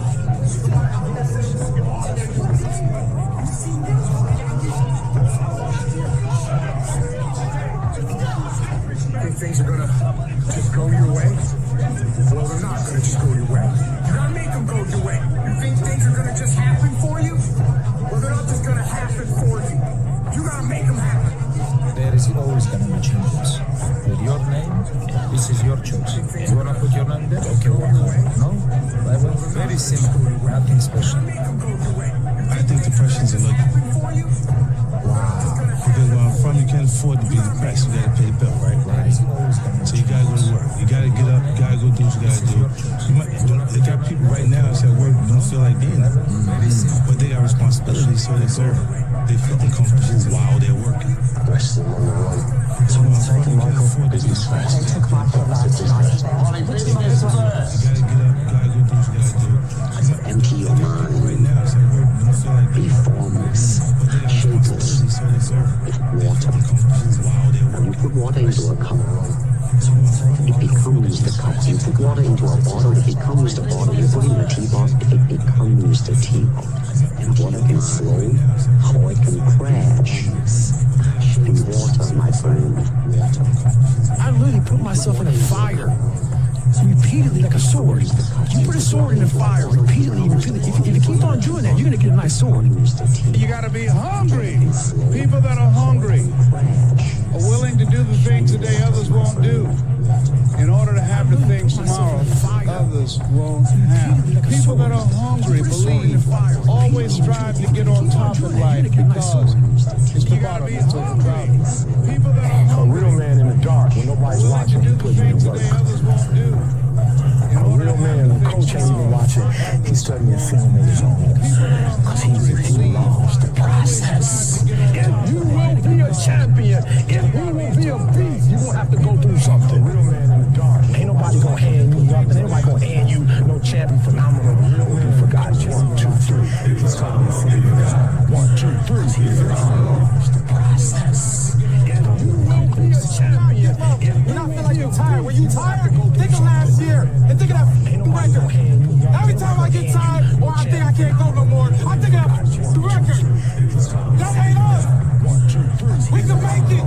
We gotta believe. We gotta be mentally strong. When we tired, look across the field and see how tired they are. That should give you more effort. Be like, I'm gonna beat his ass. Every time I get fundamentally strong. Everybody's great when they're not tired. The champions is when they tired. That's when the real champions come out. That's when the real dogs come out. Mentally strong. Because if you go piss like a puppy, stay on the court and see how let the big dog be. They wanna be like, I'm real. That's the hard mentally strong. I'm gonna get fundamentally strong. The champions is when they tired. That's when the real champions come out. That's when the real dogs come out. Mentally strong. Because if you go piss like a puppy, stay on the court. I don't need luck to perform. I decide not to perform good. I am in control. Those things doesn't change me. I change my own game. You need to put yourself on punishment. You need to tell you no more TV. No more alcohol. Not right now. You need to tell you that you owe you something. Stop going back to you keep going to the bar with the receipt. This is what y'all said it was. Well, you didn't do what you were supposed to do. So how am I gonna do what I'm supposed to do for you? And by any measure, No more alcohol. Not right now. You need to tell I'm a monster. that you owe you something. The devil. There is no nobility in poverty. I have been a rich man and I have been a poor man. I choose rich every time. So you listen to me and you listen well. Are you behind on your credit card bills? Good. Pick up the phone and start dialing. Is your landlord ready to evict you? Good. Pick up the phone and start dialing. Does your girlfriend think you're a worthless loser? Good. Pick up the phone and start dialing. I want you to deal with your problems by becoming rich.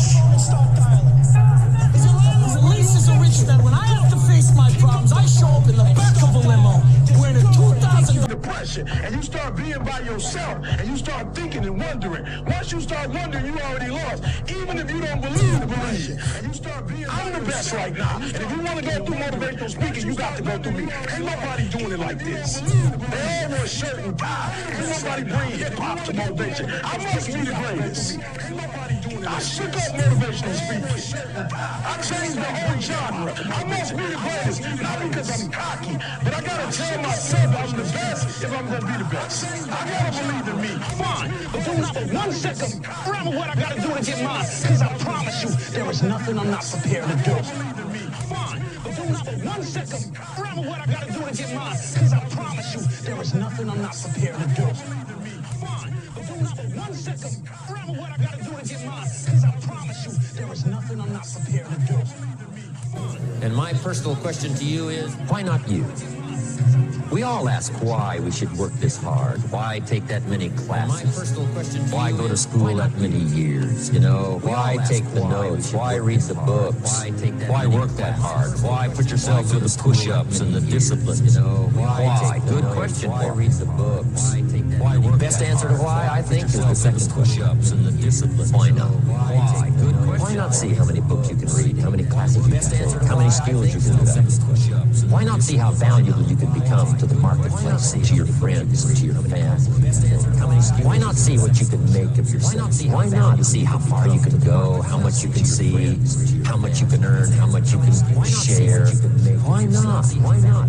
That's the heritage all of us have, to see what we can make out of our lives now that we've been given this extraordinary opportunity. That's the heritage all of us have, to see what we can make out of our lives now that we've been given this extraordinary opportunity. So that we can learn to pick ourselves up. Yo, we all are great. We all should think that we're great. There's no reason for you to not think that you're great. If you don't think you're great, ask yourself why. Why don't you think the highest of yourself? When you do, if you don't think you're great, people have no choice but to follow suit. Why don't you think the highest? Delusion is only delusional when you don't accomplish the goals of making your delusions a reality. And impossible is nothing to somebody that tried. Everything that someone said was impossible has happened. You got a choice. You got talent. You got a chance, and I don't hear about your environment, what your mama didn't give you, and the white man won't give you no shot. You got a chance. You got talent. Use it while you're still alive. You don't know what death is. Make a decision. Hey, yo, Mr. McCall. Why me? Why not? Make a decision. But why me? Hey, yo, Mr. McCall. Let's find out together. When you're suffering, you give up on the very things that you wanted the most. When I was going through pararescue, I wanted to be a pararescue and give back the very things, but that water haunted me. So when the suffering got too much, my dream died. No one can save you but you. You have to put the mind into what you want to put the mind into. If you believe in something, you can achieve it. If everybody who's like at the bottom and feels like they have nothing going for them, reframe that as if I have nothing going for me, which also means that I have nothing to lose by taking action, it makes you a much more dangerous person. And I think that was the flip that I've had repeatedly shown to me in my life that allowed me to take the step that I was afraid. And I think that was the flip. They say the true hell is when the person you are meets the person you should have been in my life. Everything you do, you may have some support, you may not, but it's on you. You have to make the decision whether you want to be a badass or whether you just want to be mediocre and everything's okay. But being a badass hurts. It is not our abilities that show what we truly are. It is our choices. A lot of people sit back and dream about being what we truly are, or dream about being a CEO, or dream about being an astronaut. And all it is a motherfucking dream. They dream about being. They don't put the work behind the dream. That dream has become their an astronaut. And all it is when you become the master of your dream, is when you say, I want to go be a Navy SEAL. You say, okay, I want to lose 106 pounds less than the dream was the one thing I thought about, and the dream is now gone. Now, when it comes in, the dream goes away, and the laundry list, the details, the tasks come up. Gotta do this, gotta do this, gotta do this, gotta do this. That's when you become the master of the dream list, the details. You walk out of this room, you owe yourself. I didn't get here making excuses. So what my father was in my life. The truth of the matter is, he ain't never coming to my house. So what, I'm gonna wait for the rest of my life for my man to come? He ain't coming. I live in America. I'm an African-American male. They don't treat us the same. It's something called racism. I ain't gonna cry about it. But I'm not gonna cry about it. I'm still gonna be a millionaire. I'm still gonna be one of the top motivational speakers in the world. But I'm still gonna be successful. I'm still gonna get you where they are. Why? Because I owe it to myself. And can't nobody stop me but me. And you need to get rid of them excuses. You need to stop pointing fingers at people. And you need to start pointing fingers at yourself. What did you not do? And you need to get rid of them excuses. You need to stop talent. I don't believe in talent. Well, some people, they have talent. It's good. It helps when you have talent. As long as you have a lot of determination and willpower, that's all you need. And you really have to have the will to win. If you want to be great, you have to be willing to prepare, and prepare. And when a cat has talent, they think they can just walk out there and do what they do with their talent until they meet a cat that's prepared. And when a cat you be that warrior in that garden. they can just walk out there and do what they do. You stand strong. Until they meet a cat. You be a strong man. You be a good warrior in that garden. And you just let the world rage around. You stand strong. 5 or 6 years, I went every single day without missing a single day. I never got sick. I was in the water on Christmas, birthday, holidays, everything. It didn't matter. Every single The sky is the limit. I believe that whatever I put my mind to, and if I was willing to make sacrifices and I was dedicated, that I could achieve absolutely anything. There was probably 100 days where I didn't want to do anything. Willing to make sacrifices. I wanted to stay in the pool or stay in my bed and not get out. But those were the days where you have to. You have to get up and do something, because I think that's really what separates the good from the great In any walk of life, the greats do things when they don't always want to. What separates in any walk of life. The greats do I need to say something. Listen to me. I hope every one of you behind the screens on this arena can feel this level of happiness just one time in your life. I hope all of you can feel how happy I am just one time in your life. But guess what? You will never feel this level of happiness if you don't go for something in your own life. When they knock you down, when they try to put their foot on your neck, if you stay down, you will never ever feel this level of happiness as you rise. Once you change one thing, your mindset, you can attack everything. A lot of people say they want to be great, but they're not willing to make the sacrifices necessary to achieve greatness. A lot of people say they want to. They have other concerns, but they're not willing, whether important or not, they spread themselves out. And that's totally fine.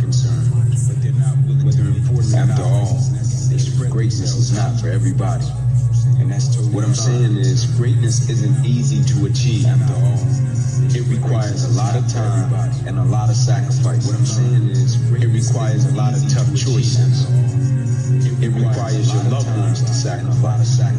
So you have to have an understanding circle of family and friends. It requires people don't always understand just how much effort from how many people goes into one person chasing a dream. People to be great. Understand just how much effort is an obsession goes into one person. Respect to those who do achieve greatness, and respect to those who are chasing that elusive feeling. I've learned over time is that almost all truly exceptional and mentally strong people have been through hell. It's very few that put themselves through hell when life is great. It's just not usually the case.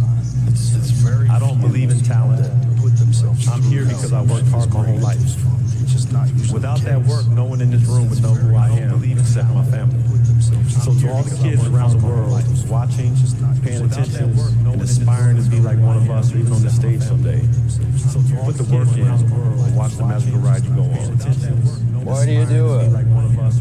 Why? Why get up? Why keep fighting? Why do you do it? You must be able to see it, Mr. Anderson. You must know it by now. If you can't win, it's pointless to keep fighting. Why do you do it? You must be able to see it, Mr. Anderson. You must know it by now. Why, Mr. Anderson? Why do you persist? Why do you do it? You must be able to see it, Mr. Anderson. Why, Mr. Anderson? Why I do got a you life persist? too. Don't you think I had dreams and hopes? What about my life? What about me?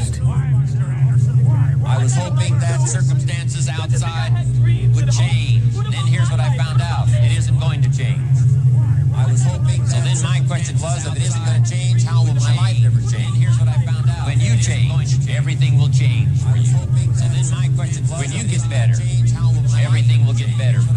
When you change, everything will change. That's where I picked up that phrase. For things to change, you've got to change. Everything will get better. You don't have to change. Circumstances out there, all you've got to do is look within and see if you can change yourself for the better, And as you change, circumstances out there, things will start to change for you. See if you can change I know yourself that there's really no one out there grinding like me. If I know about you, I'll make sure that, again, that's what the mentality is all about. My whole thing is a mentality thing. Like I told you the last time on the show, I view myself as the weakest person on the planet. My whole thing is a mentality thing. My goal in life was to, in my mind, believe I'm the hardest man alive. And that's why the whole thing is you can't hurt me. That's what it's about. It's about whatever you think you are, you have to make that dream a reality. That's where the hard part is. Someone's opinion of you does not have to become your reality. And he taught me three things. He said, if you want to become successful in life, young man, he said, number one, you got to change your mindset. He said, you don't get in life what you want, you get in life what you are. This is when I realized that the human mind, once everything gets connected, once the mind knows you're not going to quit something, it's going to try to find more. It's going to try to give you more. Once it realizes you're not going to take the path of least resistance, you're going to stay here until it's done. It's going to try to give you more. My mind and my body and my spirit became one for the first time ever. For the first time ever, became one. And I went to a level that I never thought was humanly possible for myself or anybody else. For the first time ever, became one. If regrets are inevitable, if they're going to happen no matter what, an easy way to look at a decision is, rather than which do I want to do, which regret could I live with? An easy way to look at a decision is, 17 years old, which do I want to do, I wasn't invited which to regret could I live with? Parties, family gatherings on the weekends. 17 years old. So on Fridays and Saturdays, I was going to my restroom with my basketball. Basically drew myself to sleep. And I think that was the best thing that could have ever happened to me with my basketball. Because during those lonely hours when the rest was asleep, I discovered the hunger, the motivation, the best thing that could have ever had, a desire to be the best possible basketball player that I could be. When your mind knows it's not going to quit, your body will adapt to whatever is in front of it. I ended up running 20 more miles. I did 101 miles in 19 hours and 6 minutes. And that one day, that 19 hours, it wasn't SEAL training, it wasn't Ranger School, it wasn't Delta Force, it wasn't that crap I went through. It was just 19 hours and 6 minutes that forever changed my life to know that we as human beings are capable of anything. And we don't need any special kind of parents or tools to get there. So I hit you with this. Don't stop when you're tired. Stop when you're done. Thank you very much. Never, ever give up. Don't give up. Don't allow it to happen. If there's a concrete wall in front of you, go through it, go over it, go around it, but get to the other side of that wall. And how you get to that point in life, I figured out, it's so noisy right now. This world is so noisy. We all walk around these phones, these computers. The world is so fast. We're not able to think. The most powerful weapon in the world we walk around with. It's our mind. It's our brain. You have to be able to go into a very dark place in your mind. Walk around with and figure who you are. Go back. You have to be able to do what you want to do. What's your purpose? We can't figure our purpose out or why we're here or why we've been born or whatever because it's so loud in our mind. We don't have any quiet time with ourselves to sit back and say, what do I really want? There's so many different dialogues in our head that we can't think. So my biggest thing is you have to be alone in a very dark place in your mind and think about what is important to you. Right now, the biggest advice that anybody can give you, 85 to 90% of life is just showing up. The biggest advice that show up. If you show up, there's a chance something should happen. If you can teach people to stand up in the face of the things they're afraid of, they get stronger. And you don't know what the upper limits to that are, because you might ask yourself, like, if for 10 years, if you didn't avoid doing what you knew you needed to do, by your own definitions, right, within the value structure that you've created, to the degree that you've done that, what will you be like? By your own definitions, well, there are remarkable people who come into the world from time to time, and there are people who do find out over decades-long periods what they could be like if they were who they were, if they said, if they spoke their being forward, and stronger and stronger, and we don't know the limits to that. We do not know the limits to that. And so you could say, well, in part, perhaps the reason that you're suffering unbearably can be left at your feet, because you're not everything you could be, and you know it. If you can be in a bad mood for no reason, you might as well be in a good mood for no reason.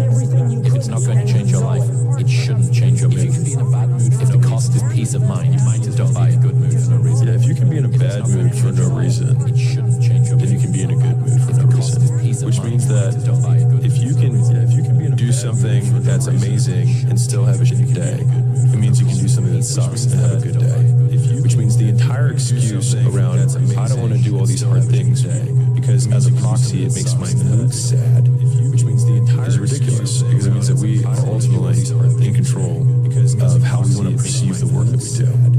And so I think that is ultimately the most freeing thing that you can do in terms of how you can equip yourself to get through those hard periods.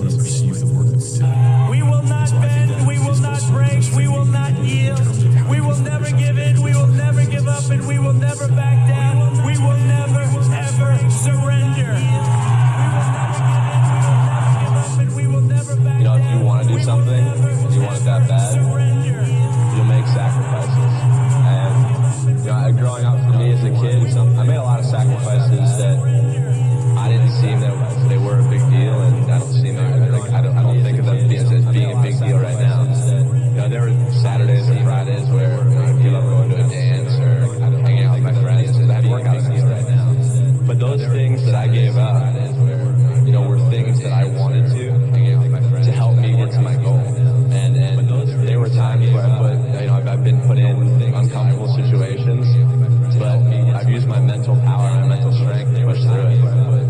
Some of the best athletes, the greatest athletes in the world, do things when they're uncomfortable. Mental power and mental strength. You know, everybody can compete when they're feeling good, happy, excited. Do things when rested, uncomfortable. But it's the best people who can overcome when they're tired, sore, happy, excited, not in a great mind, you know, not in the best mindset. The best people who can overcome. I think mental power that the greatest athletes have can push all the pain aside.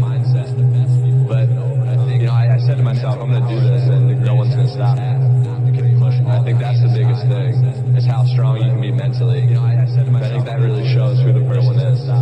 So I think that's one thing that separates the good from the great. You can be mentally. You were born to do something great with your life in big ways and small ways, just like that person who helped my dad. They thought that was a small thing. It may not be on Instagram, it may not get 20 million likes or views, but you were born to do something great. I'm going to say that to you again. You were born to do something great with your life. You are not average and ordinary. And the third thing is this: there's a power to doing one more, to do something. And if you do one more, you're one decision, one relationship, one meeting, one encounter, one thought, one podcast interview, one book away from a completely different life. You don't lack vision. You lack depth perception. You think you're further than you are, and you keep keeping it in that distance because you think it's so far away. Did you read this quote? I have not yet. This is the quote that I've lived my whole life on, because you might as well be dead. Seriously, if you always put limits on what you can do, physical or anything else, it'll spread over into the rest of your life. There are no limits, there are only plateaus. A man must constantly exceed his level. You want to get up every day and try to be better than you were yesterday, in business and life and everything. Oftentimes, if it doesn't go our way, we don't see it as a blessing, right? If something happens, an experience, if it doesn't go the way we want it to go, oftentimes we don't consider that to be a blessing, right? But some of the greatest blessings in our lives are things that didn't turn out or work out the way that we wanted it to be a blessing. So if we can put our perspective and our perception in such a place that when it doesn't go our way, because we know what to do when it goes our way, but when it doesn't go our way, not only what is the lesson in it, like what's the blessing in it? The way I look at it, then myself, why not? Why can't I be the MVP of the league? Why can't I be the best player in the league? Then myself, I don't see why not? Why can't I be the MVP of the league? The game is to be better. How do I be better than what I was? Because I do that. For me, I just beat me. The game is to be better. Yeah. This ain't about nobody else. I don't give a fuck about nobody else. I just beat me. If I can keep beating myself, if I can keep doing that, then that means that I'm in a battle with the only person that can make sense. If I can keep doing that, I'm in a battle with the only person that I really want to be, and that's me. Visualize where you want to be, what you want to accomplish, and you kind of get lost in the process of day-to-day, grinding it out, working, pulling all the edge if you have to. It's just about not losing vision or not losing sight of what you're trying to accomplish, no matter what hurdles you have to go through. So I think that kind of relates to whatever you're doing, what you're trying to, whatever hurdles you have to go through. Major you've chosen, what you're interested in. So for me, basketball, it's about visualizing, whether you write it down, put it on the wall, do something, what your goals are, and get lost in the process of the day-to-day grind, day-to-day getting better every single day.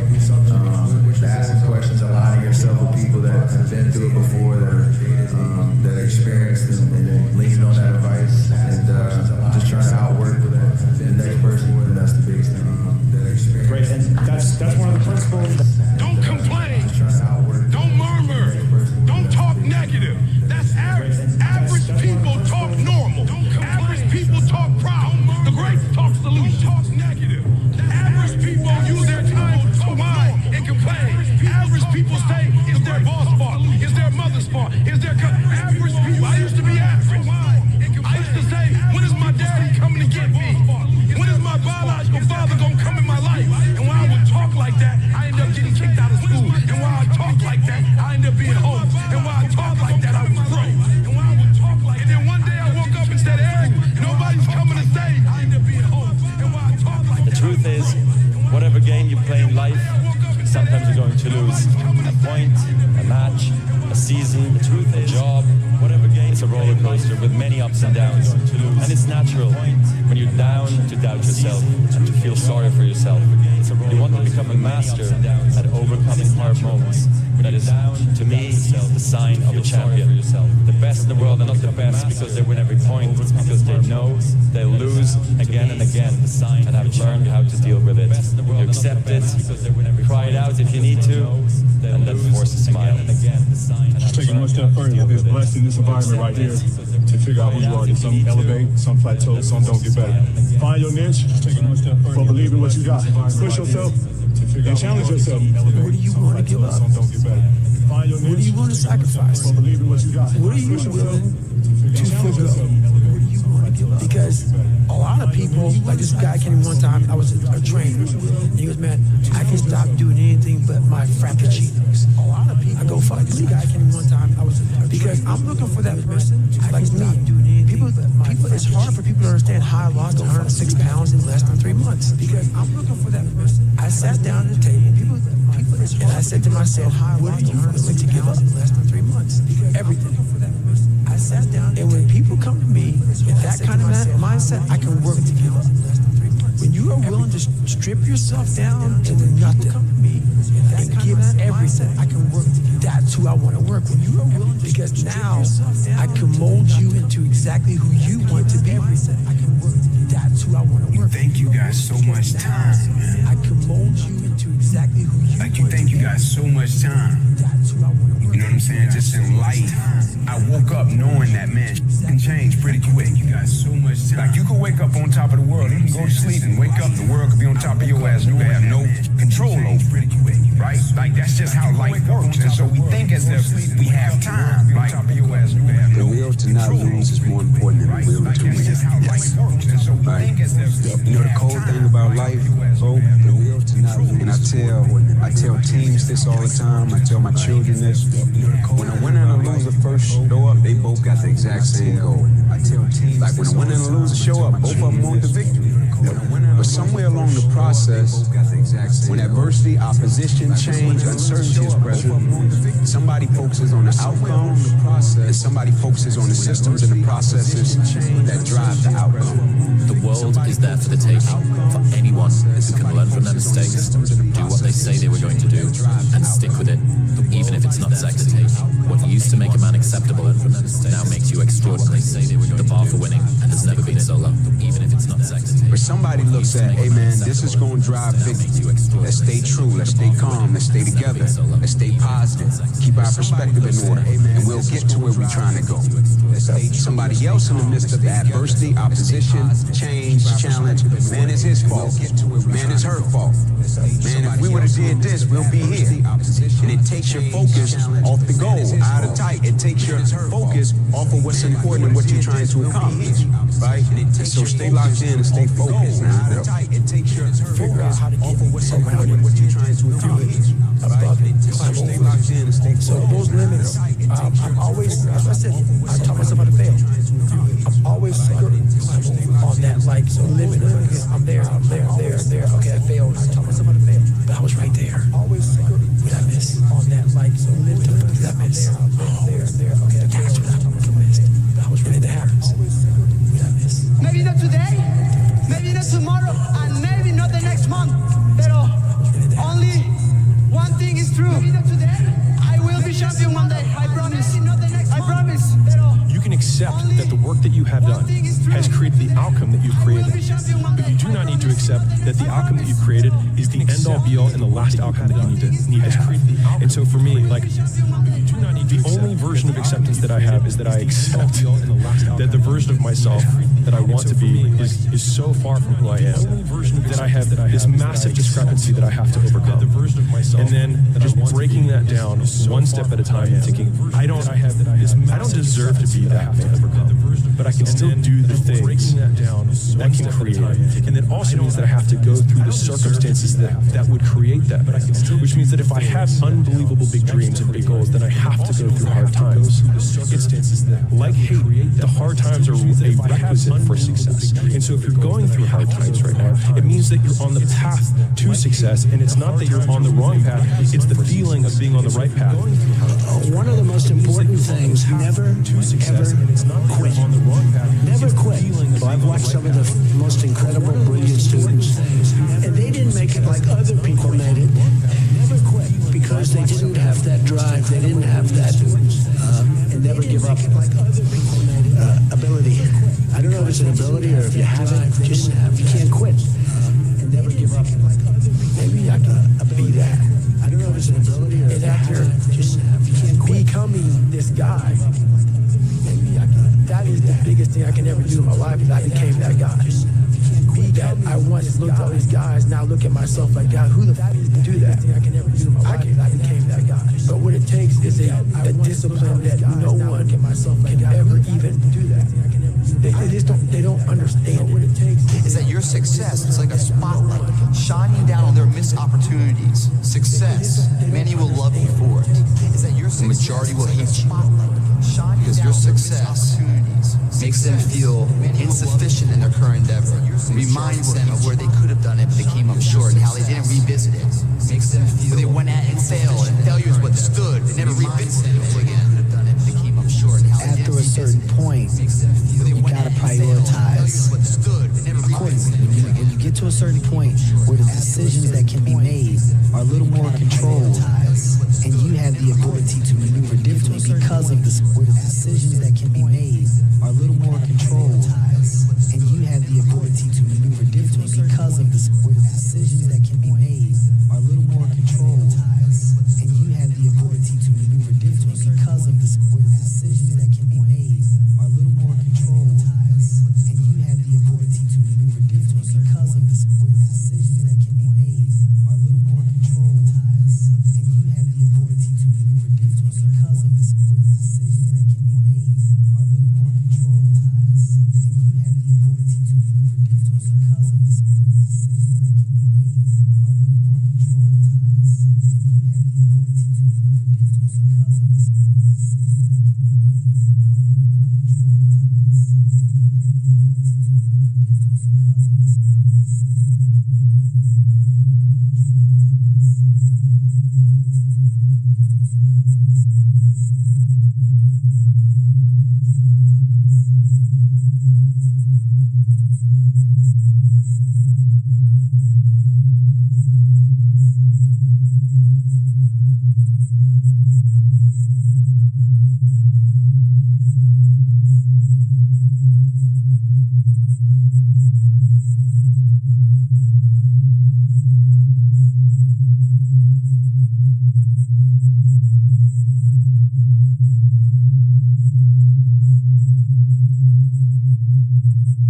beautiful. Always think, man, in terms of capacity. You could take a cat that's talented, skillful, gifted. Always think with the wrong perspective. You could take an individual that's not as talented, not as gifted, not as skillful, with the correct perspective, and the cat with the correct perspective and less talent will annihilate the cat with the high talent level and the wrong perspective every day of the week, because their perspective about what they're doing is different. Yeah, that potential. When you see somebody doing something and it makes you feel like, oh, I can do that. I could be that guy. Yeah, that potential. You know, greatness is not meant for a few chosen people. It's meant for those who persistently pursue their dreams every day and make that choice when they wake up. So it's just a mentality, really, aspirations come from people that do amazing things, but they're really ordinary people just waking up every day doing it, doing the little things that other people aren't doing. Come from people that do. I mean, I could be something that wasn't blown over by the first 4-foot wave. You grow in proportion to the weight you take on voluntarily. And it's also true that we have no idea what the upper limit to that is. People can do remarkable things, and there are inevitably people who took on remarkable burdens. And because they did that, their development was forced by necessity. They were forced by necessity to grow beyond what they were. And who knows what the limit to that is? They were forced by necessity. You know, the best way to predict the future is to create it. This is probably one of the heaviest hammer blows, I think, for today, this next one. You've already achieved goals you said would make you happy. This is probably one of the heaviest hammer blows, I think. You've already achieved goals. You said goals would make you happy. How can you presume that your happiness sits on the next side of the next set of goals, given that right now you are on the other side of your last set of goals? No matter how much emotion you may have or how much hurt you may have, life has to go on. Life doesn't stop at any point. So if you don't process that and understand, no matter how much you're stuck in whatever time period you got hurt forever. Life has to go on. Like forever. Yes, sir. Yes, sir. Yes. So grudges and anger and negativity, time for it. Because I'm living through so much positive things. Right? I got so much positive outlook on everything else that's coming in the future. I can't stand the past. You have to become obsessed. You have to become obsessed. This has to become an obsession of yours. You know, our obsessions become our possessions. And the truth of the matter is that most of you don't understand the effort, the time, the focus, the obsessiveness that's required to do something great with your life. You want to do something great, you better be great at it. Greatness rises. But you have to get great, and you have to be intentional. You have to be obsessed. Find the things that you can enjoy. Be curious. You don't have to have all the answers. I'm a hardcore believer in the things that everybody has something that they're really, really, really good at. That could be world-class great. Every single human being on the planet has something. And the hard part is just finding what that is. And in some places having resources to enable it. But be curious so you can find out what it is. If you can get a mental image of the person you would most like to become, begin now to act as that person would act in everything you do. Gradually, imperceptibly, you will actually become that person. It goes back to what the great German poet and philosopher Goethe once said, imperceptibly. Before you can do something, you must first be something. Before you can do what you would most like to do, you must first become the person who can do it. You are one decision away from changing your life. And you have to accept that. You're one new meeting, one new relationship, one new contact, one new action, one new decision away from shifting your life from where it is right now to a totally different place. So what's the decision? You already know. I can go backstage now. There's something you've been hesitating on. There's a contact you need to make, isn't there? There's a job you need to quit. There's a relationship you need to engage in. Maybe there's a relationship you need to leave. I don't know what it is, but I know there's a decision that you need to make to take you to the next level, just like I know that's true for me.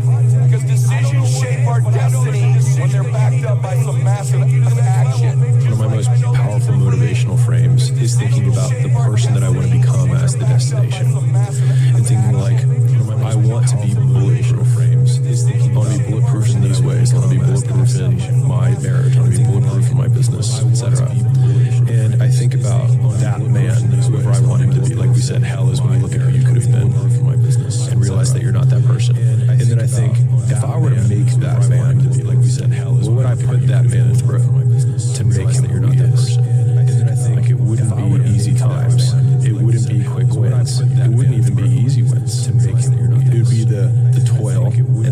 capable of achieving and reaching for things. It wouldn't even be easy wins. It would be that are right out of grasp, that are right above my threshold, and continuing to do that to like lift the weight, to build the muscle, to break it down, and do it over and over again, because like that's what creates the character traits that are the man that I want to be. And so when I'm going through those like really harder times, I like to think of that's what creates the character, like looking in my mental mirror of like, I'm making you. I'm not there yet, but I'm making you. I like to think and say, where are you going to go to college? What are you going to do for the rest of your life? Get used to having the need to self-govern yourself, to be able to employ self-discipline or not, or you realize, oh my God, to be able to, are you that type of person, or are you a type of person that wants more freedom? Or you realize, oh my God, man's greatest burden is unfulfilled. Are you that type of person? Okay. Or are you a type of person? I mean, we have so much more within us. Listen, man's greatest burden is unfulfilled. Get off your dead end. Most people are living quiet lives of desperation. I hate to tell you, or as the Brits say, I don't like to tell you, but that's the truth. Most people are living, and if you think any different, you're fooling yourself. I hate to tell you. Basically, you gotta trust the process. Trusting the process meaning you have to trust that whatever you're trying to overcome or get through, or the person you're trying to become or be, you have to trust the process of you getting it. Trust that you're gonna get through it and you're gonna become that person that you need or wanting to become. He was pretty much telling me, you ain't got what it takes. Versus taking what he said, all the negativity he's putting on me, because he can't imagine himself doing what I'm about to do. So most people, you can't imagine it. All the negativity, they reflect. It's like a mirror. They put that right on you. If they can't see themselves doing it, I can't see you doing it. I take that mirror and I totally discard it. And I say, what it is? Denzel said to me a few minutes ago, he said, at your highest moment, be careful, that's when the devil comes for you. The greatest version of you is not the I can do anything version of you. The greatest version of you is the disciplined version of you. The greatest version of you is the version that has parameters. No, I don't do that. I don't drink that. I don't go there with these people. I'm focused. I have a prize that's in front of me. I know what I'm supposed to do, and that ain't it. I have to stay right here.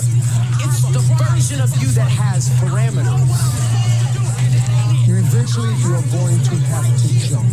It's the version of you that has cannot just exist in this life. You've got to try to live. If you are waking up thinking that there's got to be more to your life than it is, man, believe that it is. Believe in your heart of hearts that it is. But to get to that life, you're going to have to jump. You've got the brains.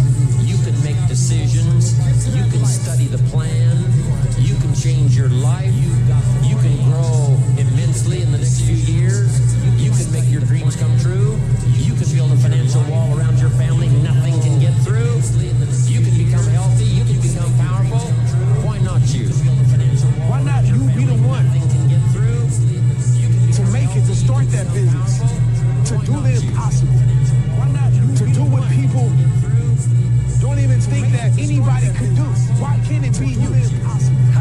If you can see it here, and you have the courage enough to speak it, it will happen. So intentionally act like the person you want to become. Because when you intentionally act like the person you want to become, your brain sees you taking those actions, so your brain starts to change the way it relates to you. When your brain sees you high-fiving yourself in the mirror, it starts to go, oh, wait a minute. Steven loves himself. Steven's cheering for himself. We don't beat Steven up. You need to just keep living. Listen to the pain. It's both history teacher and fortune teller. Pain teaches us to keep always. Listen to the pain. Sometimes it's so bad we feel like we're dying. We can't really live till we die a little, can we? There's no worldly possessions that should come between you and your expression. Human beings, we're blip possessions in existence. Death is promised. There's a quote that I've fallen in love with. The magic you are looking for is in the work you're avoiding. The magic you are looking for is in the work you're avoiding. A lot of times people believe in certain things, but they keep to themselves. They don't put it out there. If you truly believe in it, if you become vocal with it, you are creating that law of attraction and it will become reality. The more I listen to this, the better my life gets. If they don't have what you want, don't listen to what they say. There's no greater waste of time than justifying your actions to people who have a life you don't want. There's no greater waste of time I can pull off a miracle. What if I can become someone that no one thinks I can be? Is this that just me talking about that? I have the hair going up on my arms because it makes me just like, what if I can be that guy that people who call this and that, and now I'm speaking at Tom Ferry's event. Why not you? Why not you? With good self-esteem. Why not you starting to change and setting goals? Why not you starting to make progress toward financial independence? Why not you? If I can do it, you can do it. If there is something that you feel is good, something you want to do, something that means something, if there is some try to do it. Because I think you can only do your best work if you're doing what you want to do, and if you're doing it the way you think it should be done, and if you can take pride in it after you've done it, no matter what it is. In life, folks, you cannot change your life unless you change something. In life, folks, if you always do what you always did, you always get what you always got. Something. No matter what it is. Many times you say to yourself, I gotta lose weight, I'm too fat. And then you know what? During the day you eat, you meditate, and the next day you get mad and say, well, what do you want? And then you know what do you want? You gotta change something. I truly believe we are all equal as human beings. If we are obsessed with something and we truly pursue our passion with everything we have, regardless of anything else, if you're obsessed and we work hard, put in the time, you will succeed. Don't be afraid to fail.